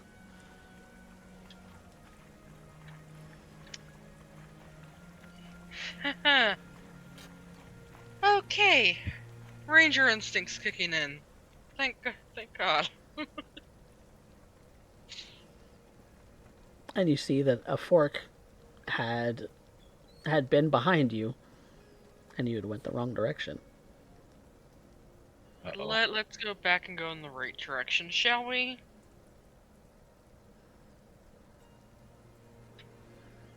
Okay. Go in the right And direction. again, making notes as to what direction and where the possible forks are. Not that they're likely to still be here, knowing this forest, but Okay. it could change. And you continue down the right path. Still finding that those sounds from the sort of blobby trees is becoming more and more distinct. Ugh. Like there's more of them out there. Ugh. Sounds going to be nightmares for weeks once we leave this place. And if you're kind of looking at your feet, really, you do tend to see that there are... Well, actually, I'm going to make it an investigation check as a group. So everyone roll an investigation. No. That's a nat one. Oh, Whoa. okay. 21. Okay. You're seeing bits of clothing. How old they are, you're not sure.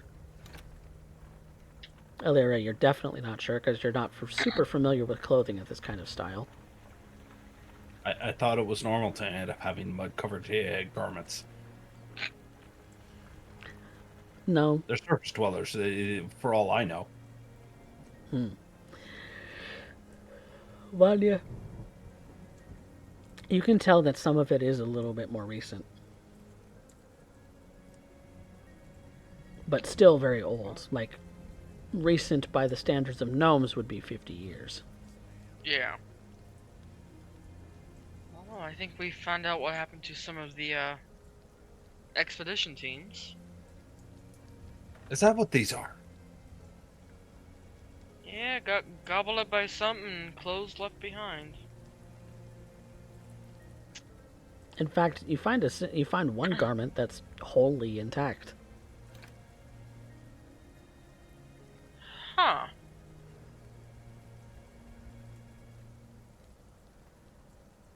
Anything odd about it, or it's just intact? Just that it looks as if this person shucked off their clothes in a hurry and just dropped them where they were, and the person just left them behind. But that was 20 or so years ago. That's unnerving. She's gonna leave it where it lies. Looks about the size of a gnome. No. Bit of a grave marker, if you will.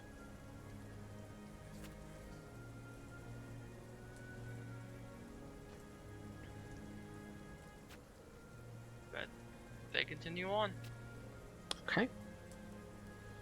Kind of keeping your eyes closed. Still a perception check at disadvantage. Wouldn't necessarily say close, just... But keeping it, like, angled at your Yeah. feet instead of paying attention to the Oh, wider yeah. growth around you. Oh yeah.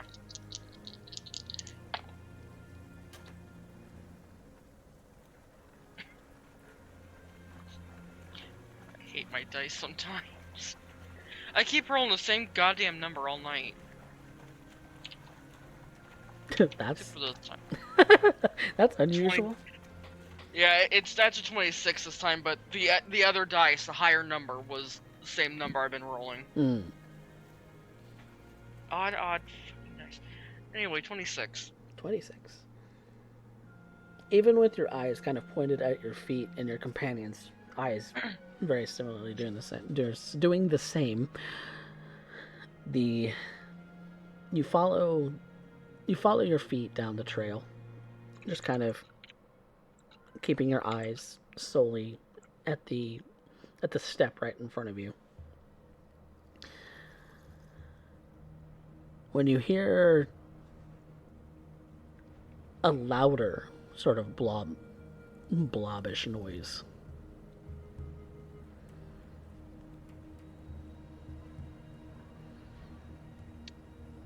Which direction is it? To your left. I hate to do it. She's going to take a quick look to see if it's a tree or if it's a larger tree or what the fuck it is. Well, it's definitely bigger than those trees that you were seeing. But it's walking toward you. Oh, okay. Guys, we have a problem. Yeah, I'll get in a defensive position. Does it look like something that we've been described? Make an Arcana advantage. Okay. Bardic Inspiration. You get a D8. How do you inspire him? This is in the moment. She is going through what she remembers from the book and just trying to list off creatures Mm. and helping him trying to remember. Typically, bards do that in a singing or playing an instrument fashion. It's true. She might have been playing a small tune while they were going through the book earlier, so she tried playing that same tune. Okay. Memory works in weird methods. 18. Ooh, look at that. Competency. Something I will never know. No, that was with a -2, and I had a D8 to add to it, so... So, with that, you kind of think, where did I see that before? And you remember a page in Wickerbottom's book.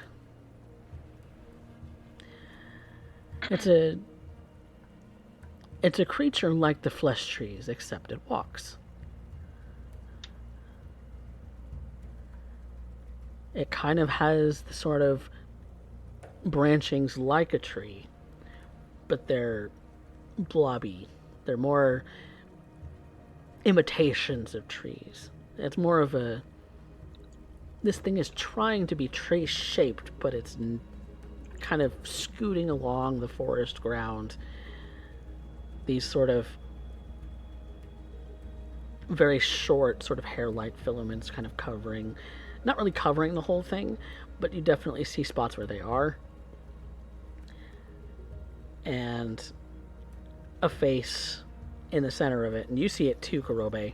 A face in the center of it that has its mouth agape, wider than a face should go. And all three of you hear the scream. I need you all to make a wisdom saving throw. Normal for my two elves, at disadvantage for Kurobe. That's a 7. I get disadvantages? Bullshit. Well, they would normally have advantage, but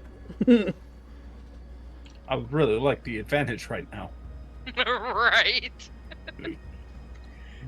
13. okay, 17. Oh look, I rolled a different number. okay.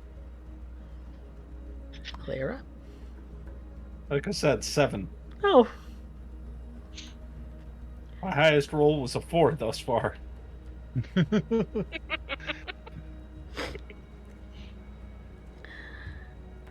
Alira, you're to the others.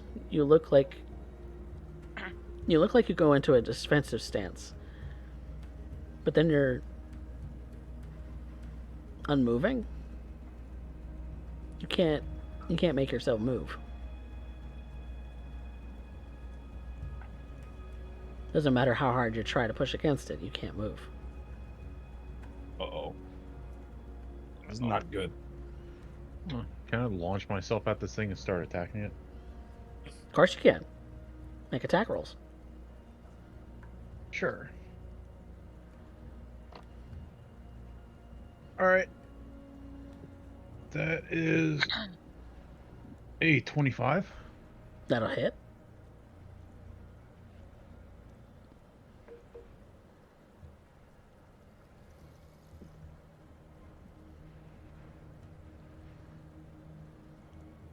That is 17 slashing and 7 fire. Okay. It's not. Do I get all 3 attacks? Yeah, you do. Okay. Alright, that is a natural 20. Ooh. Whoa.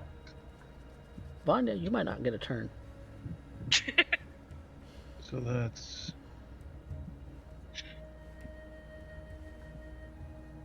And...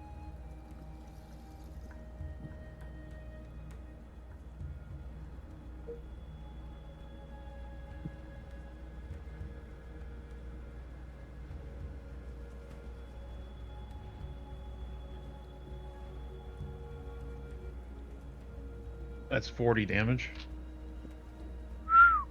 Ooh. Okay, attack number Last 3. attack.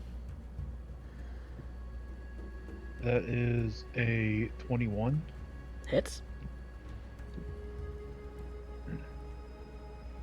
Oh, I get to re-roll those because Weapon Fire Master. bullshit.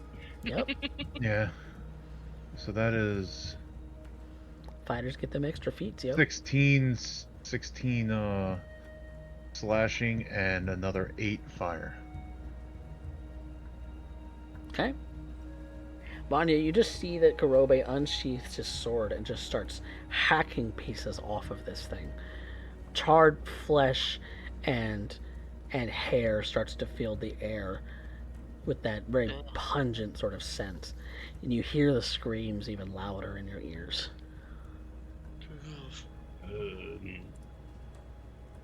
So Vanya, what do you do?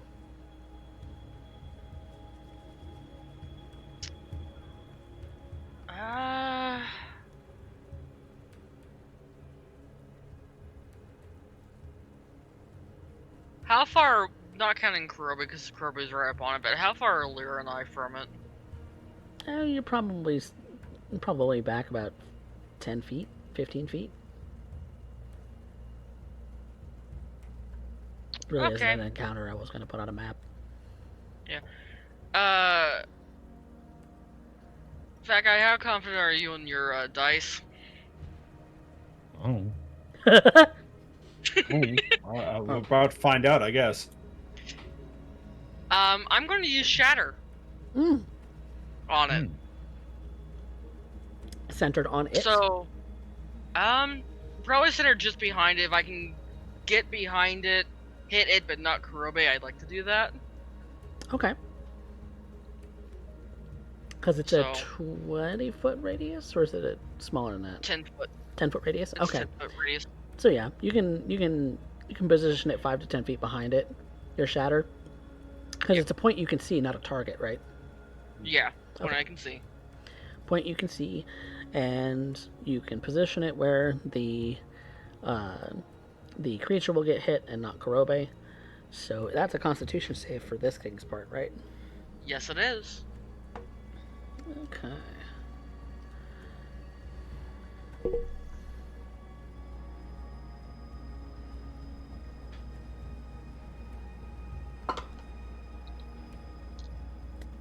That is a 21. It saves. You're still taking half damage at least. Okay.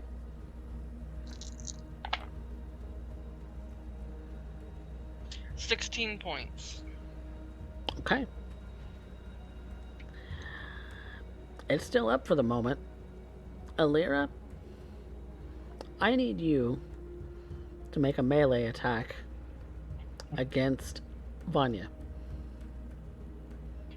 A melee attack. Alright. I haven't done this one in a while. And to be clear, you want me to hit them as hard as I can. Oh, right? yes. Absolutely. Alright. The only thing you can't do right now is spells, so hit her as hard as you can. Oh, okay. Well, I can't do Shillelagh then. Well, actually, I don't have Shillelagh. Ooh, fun fact. But what I can do...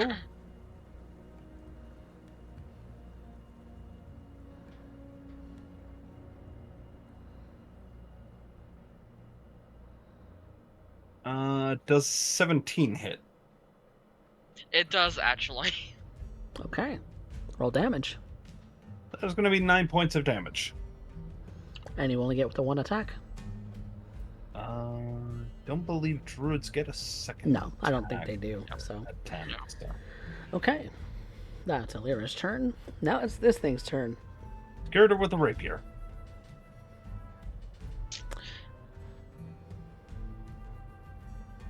Ouch, Vanya. Yeah. This thing. Not like she hasn't encountered stuff like this before, because fucking mine. Yep. So this thing is going to make 2 attack rolls on Kurobe, since he is the closest individual. First attack is 17 to hit, That'll hit. That's Okay. my armor class. and second attack is 14 to hit. Nope. Second one to misses. Okay, so that's single attack to land.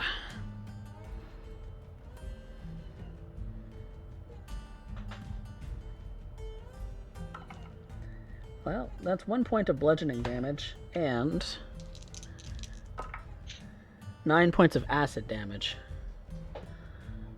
Ow. Ow. Okay. And you see that its form does start to change a little bit, in that it's starting to look like that's a Lyra's face that you're seeing on the creature.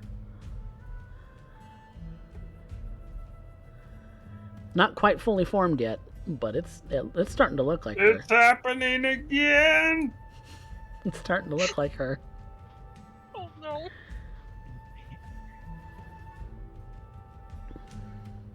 Round 2. Kurobe, what do you do? I start swinging. Swing, swing, swing. Kill it. All right, that's a lot. It's Roll like damage. damn near 30. I didn't feel like doing that. Fair, fair. Anything All above a right. 10. Does fire damage matter? No. Just add it all together. Okay.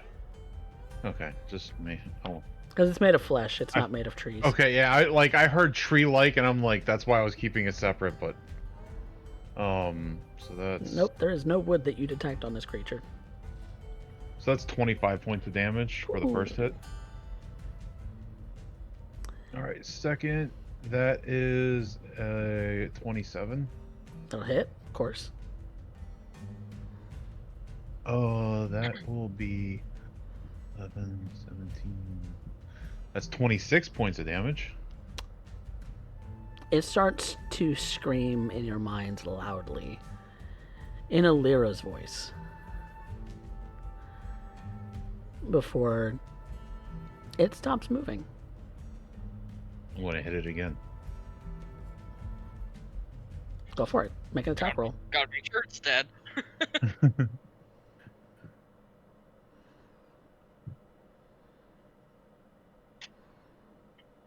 24. Hits.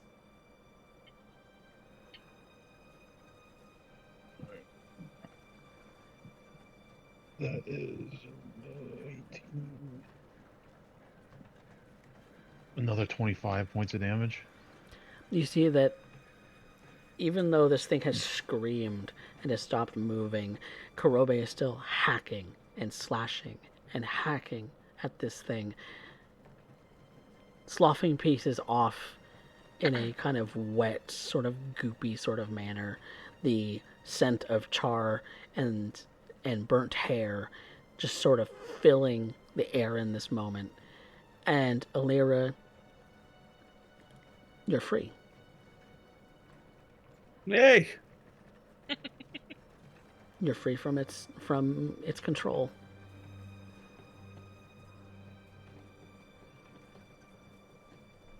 Kurobe doesn't stop hacking and slashing at it until there's very little in the way of larger pieces left. I do not blame him. It's still standing. This thing is now in dozens, if not hundreds of pieces when he's through with it. Alright. We can either continue on, or we can turn around and go back now and report back to others what we've seen so far.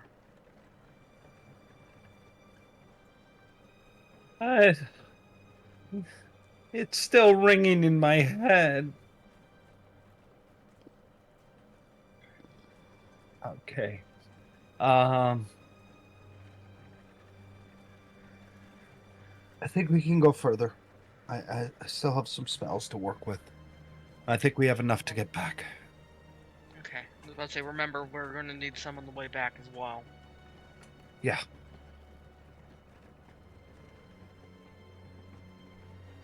Okay. She starts looking around nervously, waiting for another tree to start and suddenly uprooting. You see another fork in the road. What do you do? We Go go straight. left.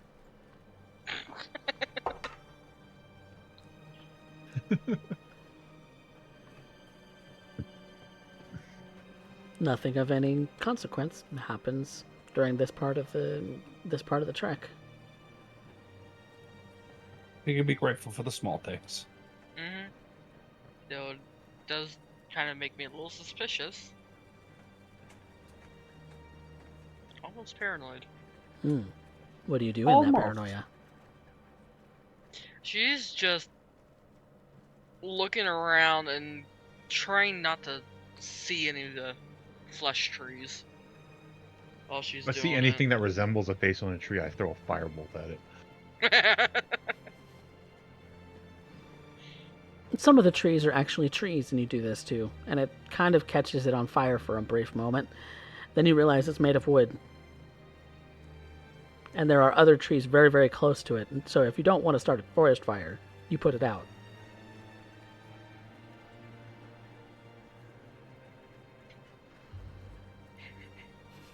Okay. Let's just continue on and hopefully not run into more shit like that. It's about I that. think that's why we're out here. It's about that moment you feel something a little strange, a little off about the space ahead of you. It's like there is a clearing in the midst of the jungle. But in that clearing is no life. All of the plant life, all of the indicators that it would be fertile soil even are gone. Just in this 50-foot by 50-foot circle. Nothing. No trees, no grass, no underbrush, no insects, nothing. And the path goes through it? Goes around it. Vanya's gonna pick up a rock and toss it into it. Just to see if anything happens.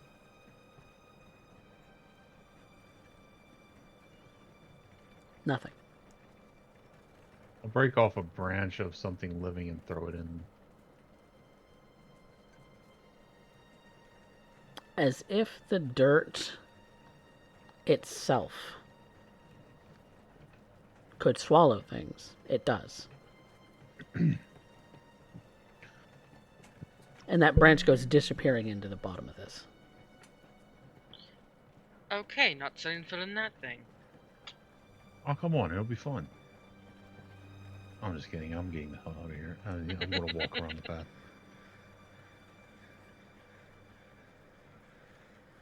Yeah, if the pathway Not goes even I'm that around it. stupid. If the pathway goes around it, we'll just stick to the path. Okay.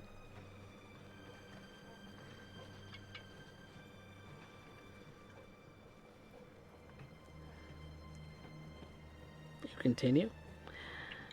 You see another space like this. About 150, 120, like 200 feet away from the last one. Pathway still going around it? Mm-hmm. We'll stick on the pathway and keep an eye on it.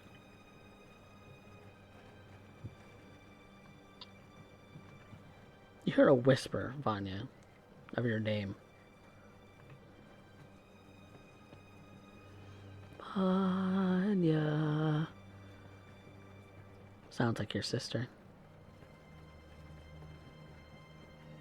She's just Vanya. closing her eyes and trying her best to ignore it. Why did you Allie's leave me been behind, Vanya?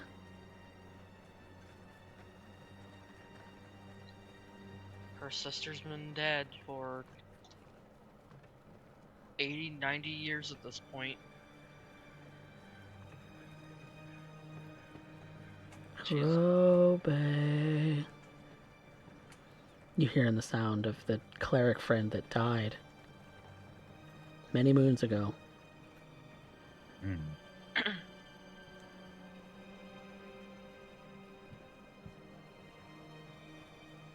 Right. Where is this coming from? In your mind. All right. I'm starting to hear shit again. Oh, you too? Alera. It's Kulan's voice. Been hunt. What? Alera, where are you?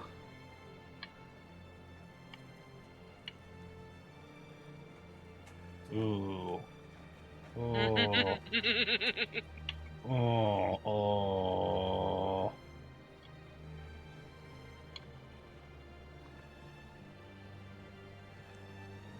I'm gonna roll for this. Oh no! I can't wait to see your next character. It was a good run what we had, guys. I rolled a 4, so even if I with my highest, which is wisdom, that's a +5. It's still 9. So, yeah, she starts shouting his name. See, after where the voice may be heard, she hears it in her head, and she's got to find him. She's got to find, like, this is her mentor. This is the person she spent years with. This is the most important man in her entire life. The one who she keeps a bit of his remains with her specifically, and she needs to know, like, did this thing find a way to swallow him up too? She needs to find him. I'm sorry, guys. I'm a dumbass. Nope. What do y'all do? You see that Alira's looks as if she's heading towards this sort of lifeless circle. I'll grab her. So will Vanya. She'll struggle. Okay. I need. Are you sure you want to do that I against mean, two of us? there's Karobe. That is a 4. An opposed strength check. Wiffle bat go. All right. Just straight strength. Or athletics. That is a natural 20 for a 33. 33 athletics. 14. No, yeah. With just Karobe reaching out and pulling her into a hold that she can't escape, most people probably wouldn't find it easy to escape it either. But she's still kind of struggling against you, but she's not moving anywhere. You've got her in a very solid grapple. I'm just going to start walking away. Golan! Look, I'm hearing a dead friend of mine. I'm guessing you are too. I don't think this is right. Alira. Oh, yeah, as soon as she hears the voice, she is going right for it. My daughter.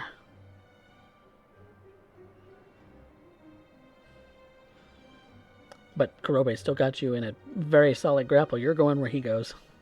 I am understanding this. I am toddlered. You have been toddlered. You have been scooped up. And when you move away far enough away from it, the voice is no longer in your head. In any of your heads.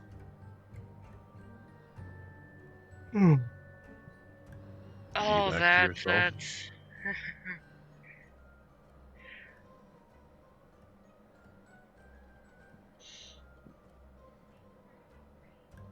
I wasn't Piggyback going to make to you roll yourself, for that. Alira. But Derek chose to. Oh yeah, that's strong narrative choices. That, like, we do these things. We do these things. Yep. Do you have any idea on how homesick this woman is? Oh, she's homesick as fuck. Mm. I'm gonna look up at Alira. And, are you feeling better now? No. Have you stopped hearing voices of people that aren't there?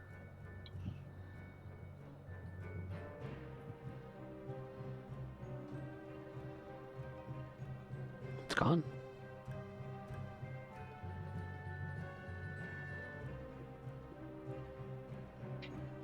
I was hearing voices of a dead friend of mine. I'm guessing something similar happened to you. Couldn't have been that good of a friend if you were just to ignore his pleas.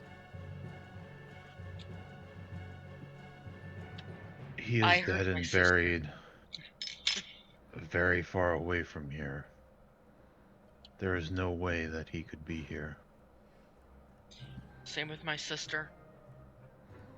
She passed 80, 90 years ago. Her remains were hard to separate from that of her husband. There's no way she could be here.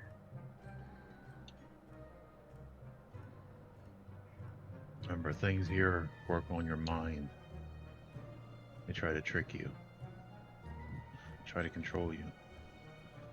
We learned about this. And in the most cruel ways possible.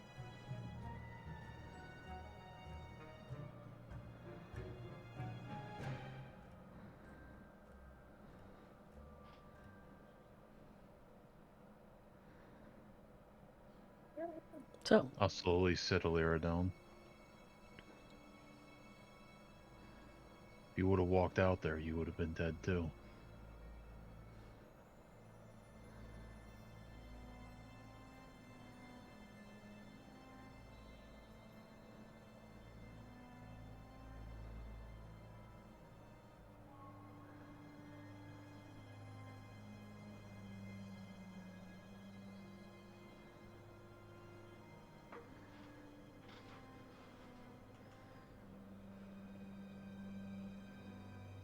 Let's carry on.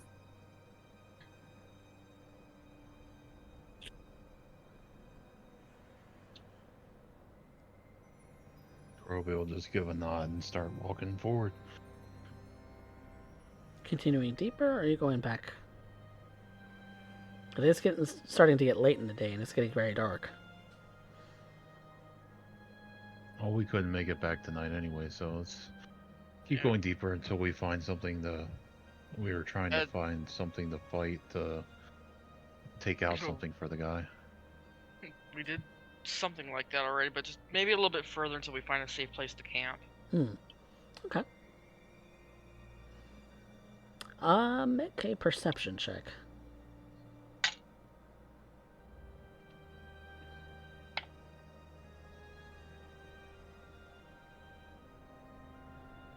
$26.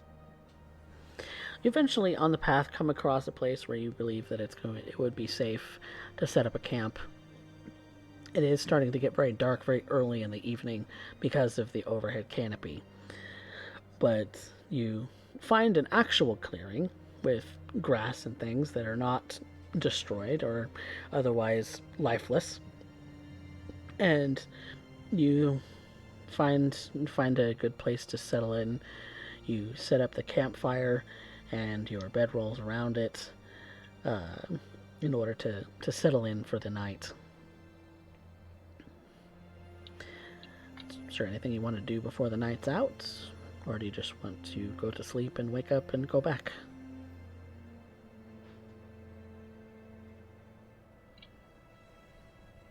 I think sleep then go back would probably be the best option. Okay. Yeah. Okay. Alright. So a long rest is had. It's a very anxious night, but you're not restless enough that you don't get any sleep. Or trance, for those of the elven variety. It is a little restless, because this place just has the sounds they're not used to in a forest like this.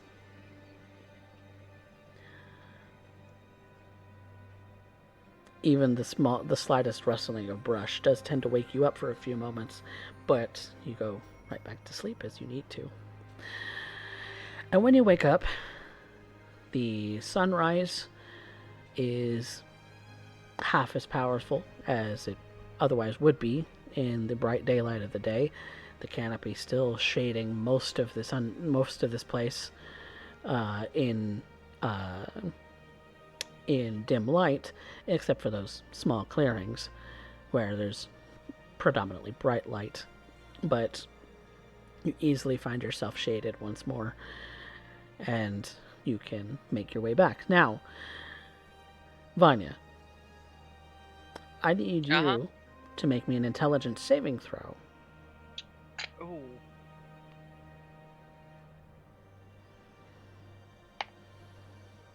$19. Okay. You remember how to get back. Phew.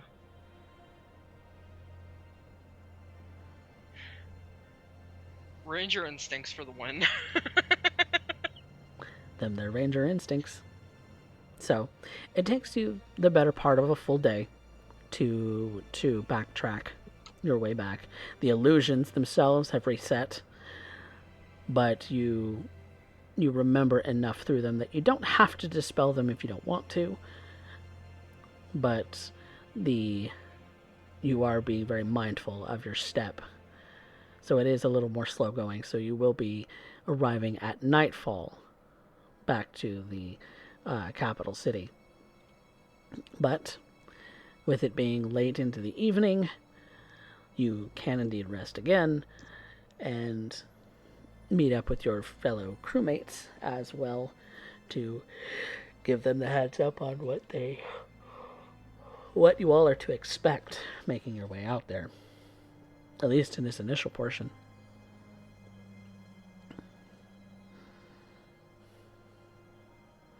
So what do you plan to do next?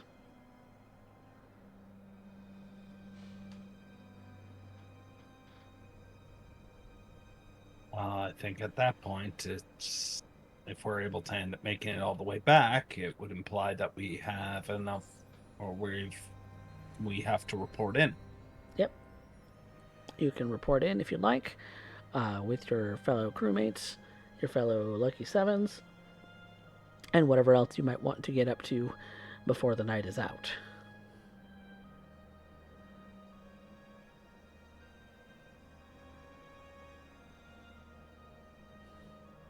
But you all still feel a bit unsettled. Yeah, Karobe's going straight to a tavern. Okay. And he's going to be drinking.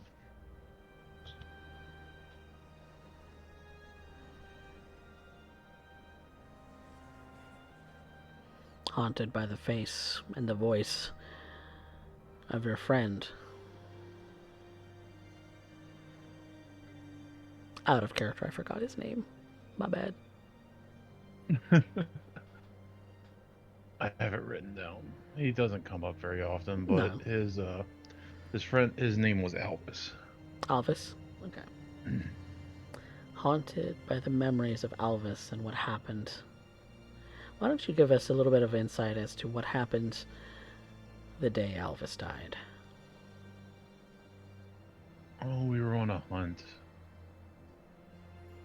And there was something big. And I went to shield Amareth, thinking that it was going for her, but it was only a feint, and it got to Elvis before I could get in front of it. He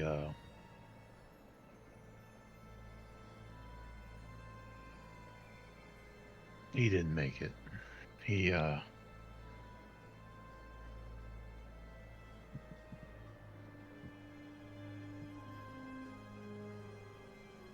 He was always the one that kept me up, and that was our whole marching order. Usually I was up front.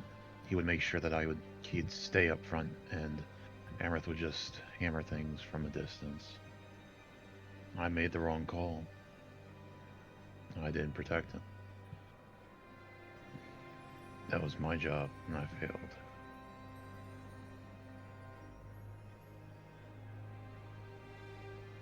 Still carrying the guilt all these many years later. Doesn't make it any less. Not my fault. Time doesn't erase that.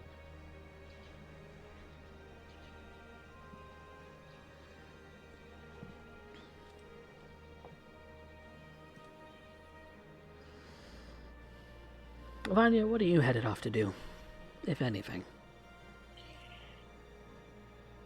She's just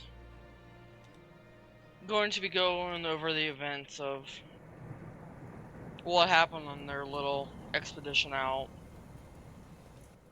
Trying to remember all that she can about, the pathways, what they have to do to avoid getting caught by the trees. So she can keep everyone else informed. Hopefully keep people safe.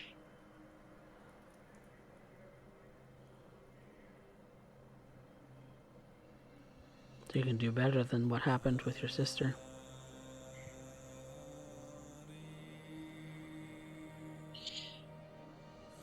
Allie was an accident. I was at home when the fire started.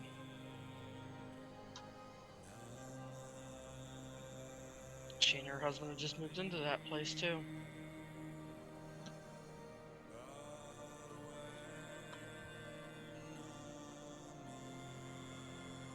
God, that still eats at me. Because you think to yourself, what could you have done better?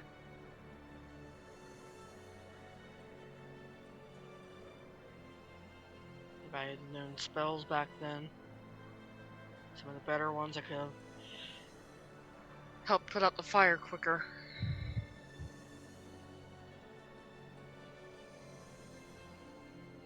Maybe gone in and gotten them out, woken them up, something. Or maybe at that rate I'd be dead right alongside her.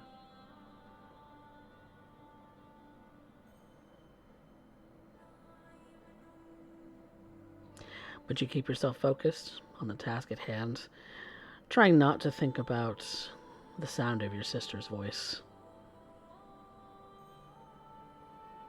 An old wound.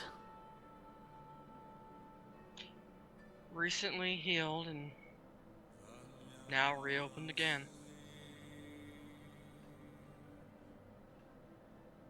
It's the nature of grief.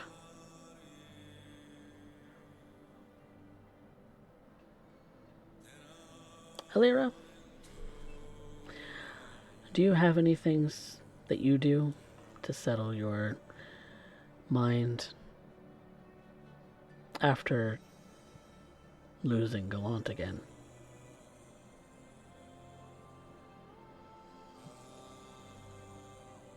He probably spends time with the staff and the remains of Gallant, just watching it.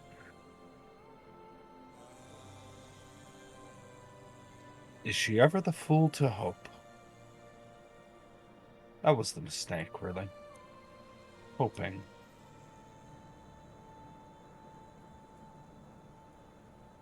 And how cold and callous she ended up seeing. Just matter-of-factly. Dismissed immediately. It makes me wonder if I was right. If I was actually right. And we just condemned loved ones to a fate worse with such callous disregard as it's a mere trick.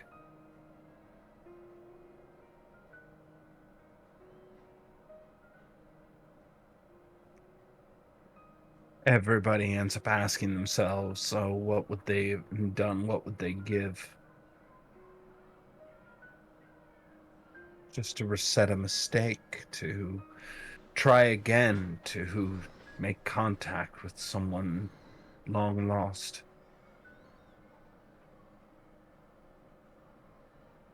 I have to remind myself for Gallant that the cycle is important, and what is lost should not be brought back. It should be accepted that what's gone is gone, and it breeds new life.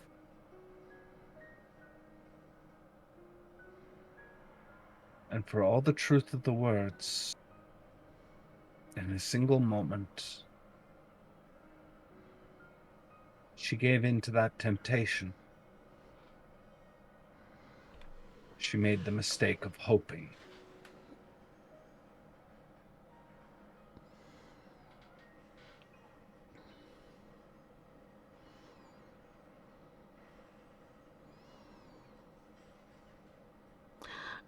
Gallant died in that same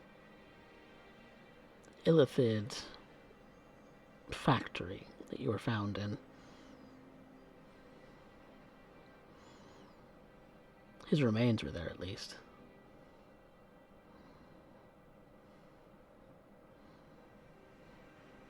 Was he fed upon by them? Was he killed by them and then stored? You have no way of knowing.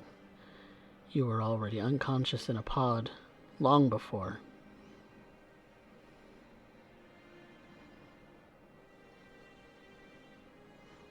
Your mind starts to wonder what ifs.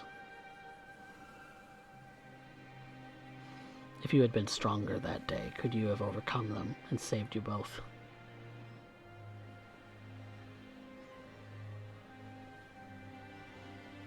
like a father to you?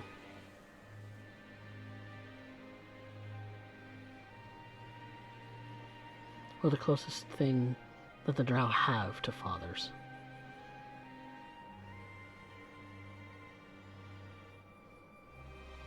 Someone to guide you. When your family fell, and I'm sure your mother went with them.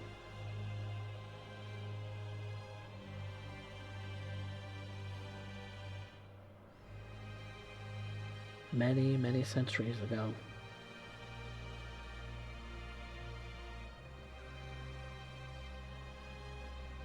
What more can I do? Nor say. I just try and remind myself of his teachings. In some vain hope that it matters.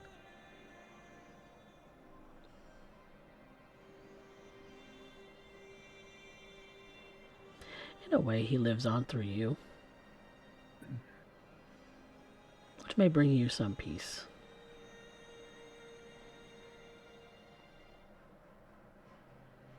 And in your own ways, the three of you have been struck with a little bit of grief.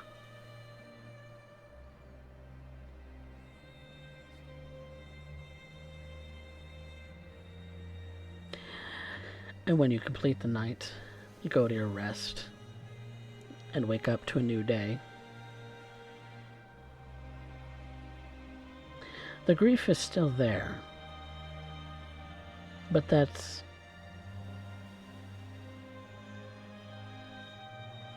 weight that caused you to rethink about these things is gone.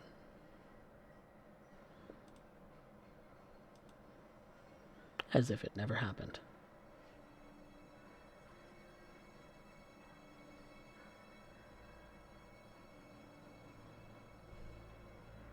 So, a new day dawns. The bright morning light high above the horizon now, and you are free to do as you see fit.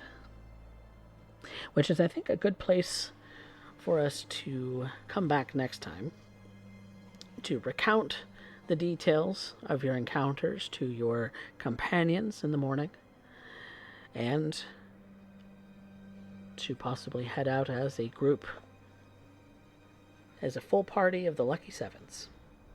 So, congratulations, you live. Yay! And my only good roll was attacking a teammate. Good job. Good job.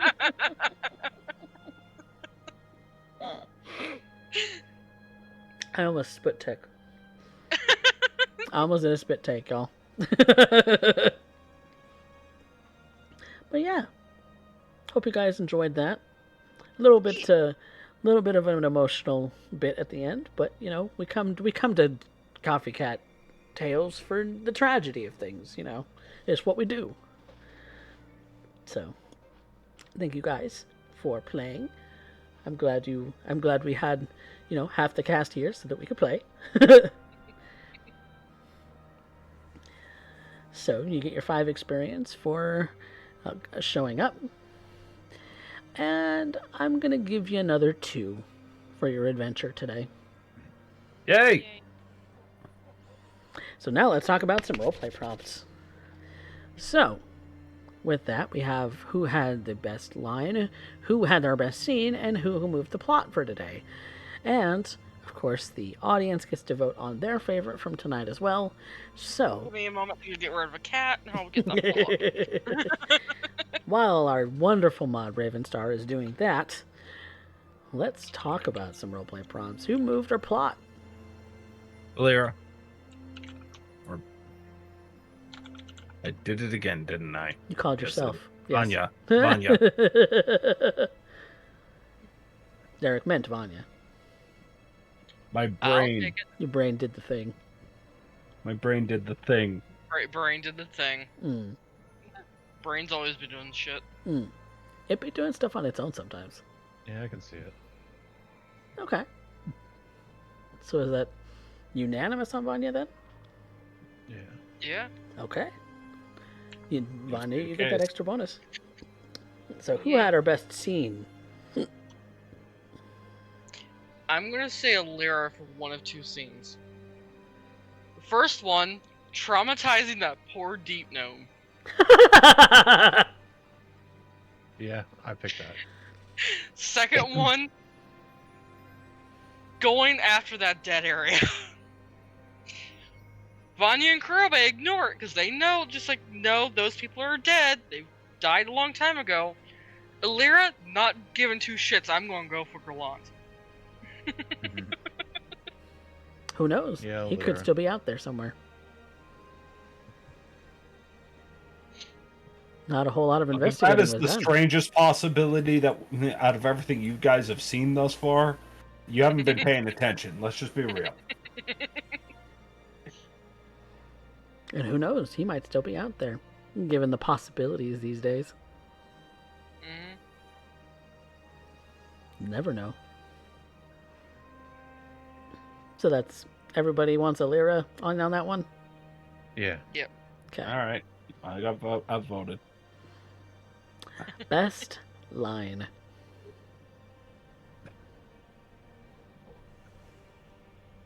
I kind of want to throw mine in there for it screamed in my head. That's true. A lot of the creatures to this in today. Right? I like the one everybody was trying to like be all smart and talk and like I don't understand it. Like, look, what needs to die? It's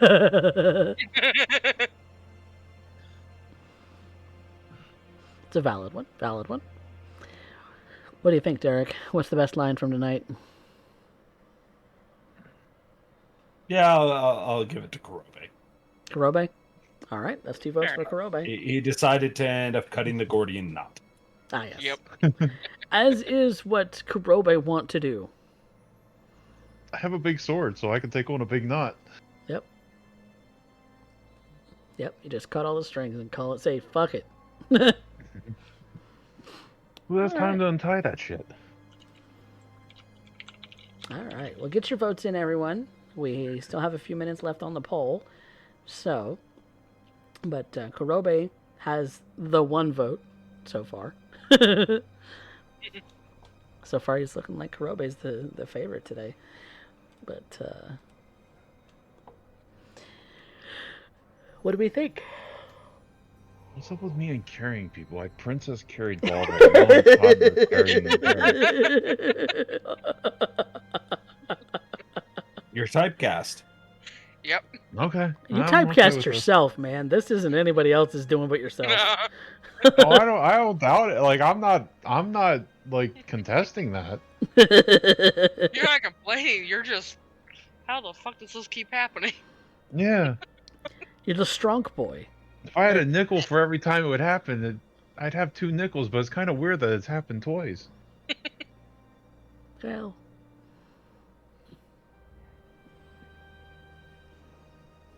But yeah, still waiting on the poll to finish up. Yep. But, yeah, I think we had fun. Oh yeah. Discovered a little bit what's outside the city directly. Gotta And give the others a heads up about the dead space that whispers. just about everything in this forest whispers, let's be honest. If it's not screaming, it's whispering. There is no in between. It's true. It's true. But yeah, we still got a couple bits left on the poll so far. Kurobe is still leading the charge with 1 vote. Yep. All right. Come on, guys, vote. Get your votes Vote in, for vote. everybody.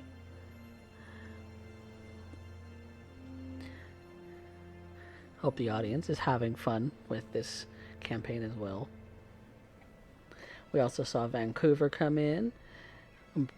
Black Wolf had to go night-night. And Kurobe, you steal it with 1 vote. There you go. You get your bonus experience. Anybody ding a level? Nope. Not yet. Not yet. Not yet. I but just I am. did. 18 points off. not too far, not too far. If we have a really impactful session next time, you might just ding that level. Yeah. Fair. You'd have to give us a lot before we get to voting. Fair. Oh, yeah, that's fair. Yeah, I guess 2 sessions then, because I only give you a maximum of 10. Yeah. No, Like, I give you a you have to maximum of go 15. overboard. We haven't just gotten to that 10 point yet. Yeah. Well, we've hit like 10 a couple times, Yeah, but we haven't really gone over 10. yeah. Over 10 is blowing people's Yeah. minds. All right. Well, that concludes Rebirth, a D&D Tale, episode 72, with the lovely Ravenstar playing Vanya Stormcrow, with the lovely Macabre Derek playing Alira, and that fat guy playing Kurobe. So, you guys are great. I love my cast. I love this game. All of that's good stuff. If you are, for any reason, not following us here on Twitch, you really should be, because we go live as often as possible. But we try to every week on Saturdays for Rebirth, and every week on Wednesdays for Blood and Iron, as we've missed a couple of sessions on Blood and Iron the last 2 weeks, but we're going to get back into swing of things here relatively soon, I hope. And so we'll be seeing that on Wednesday. And if you're on YouTube, thank you very much.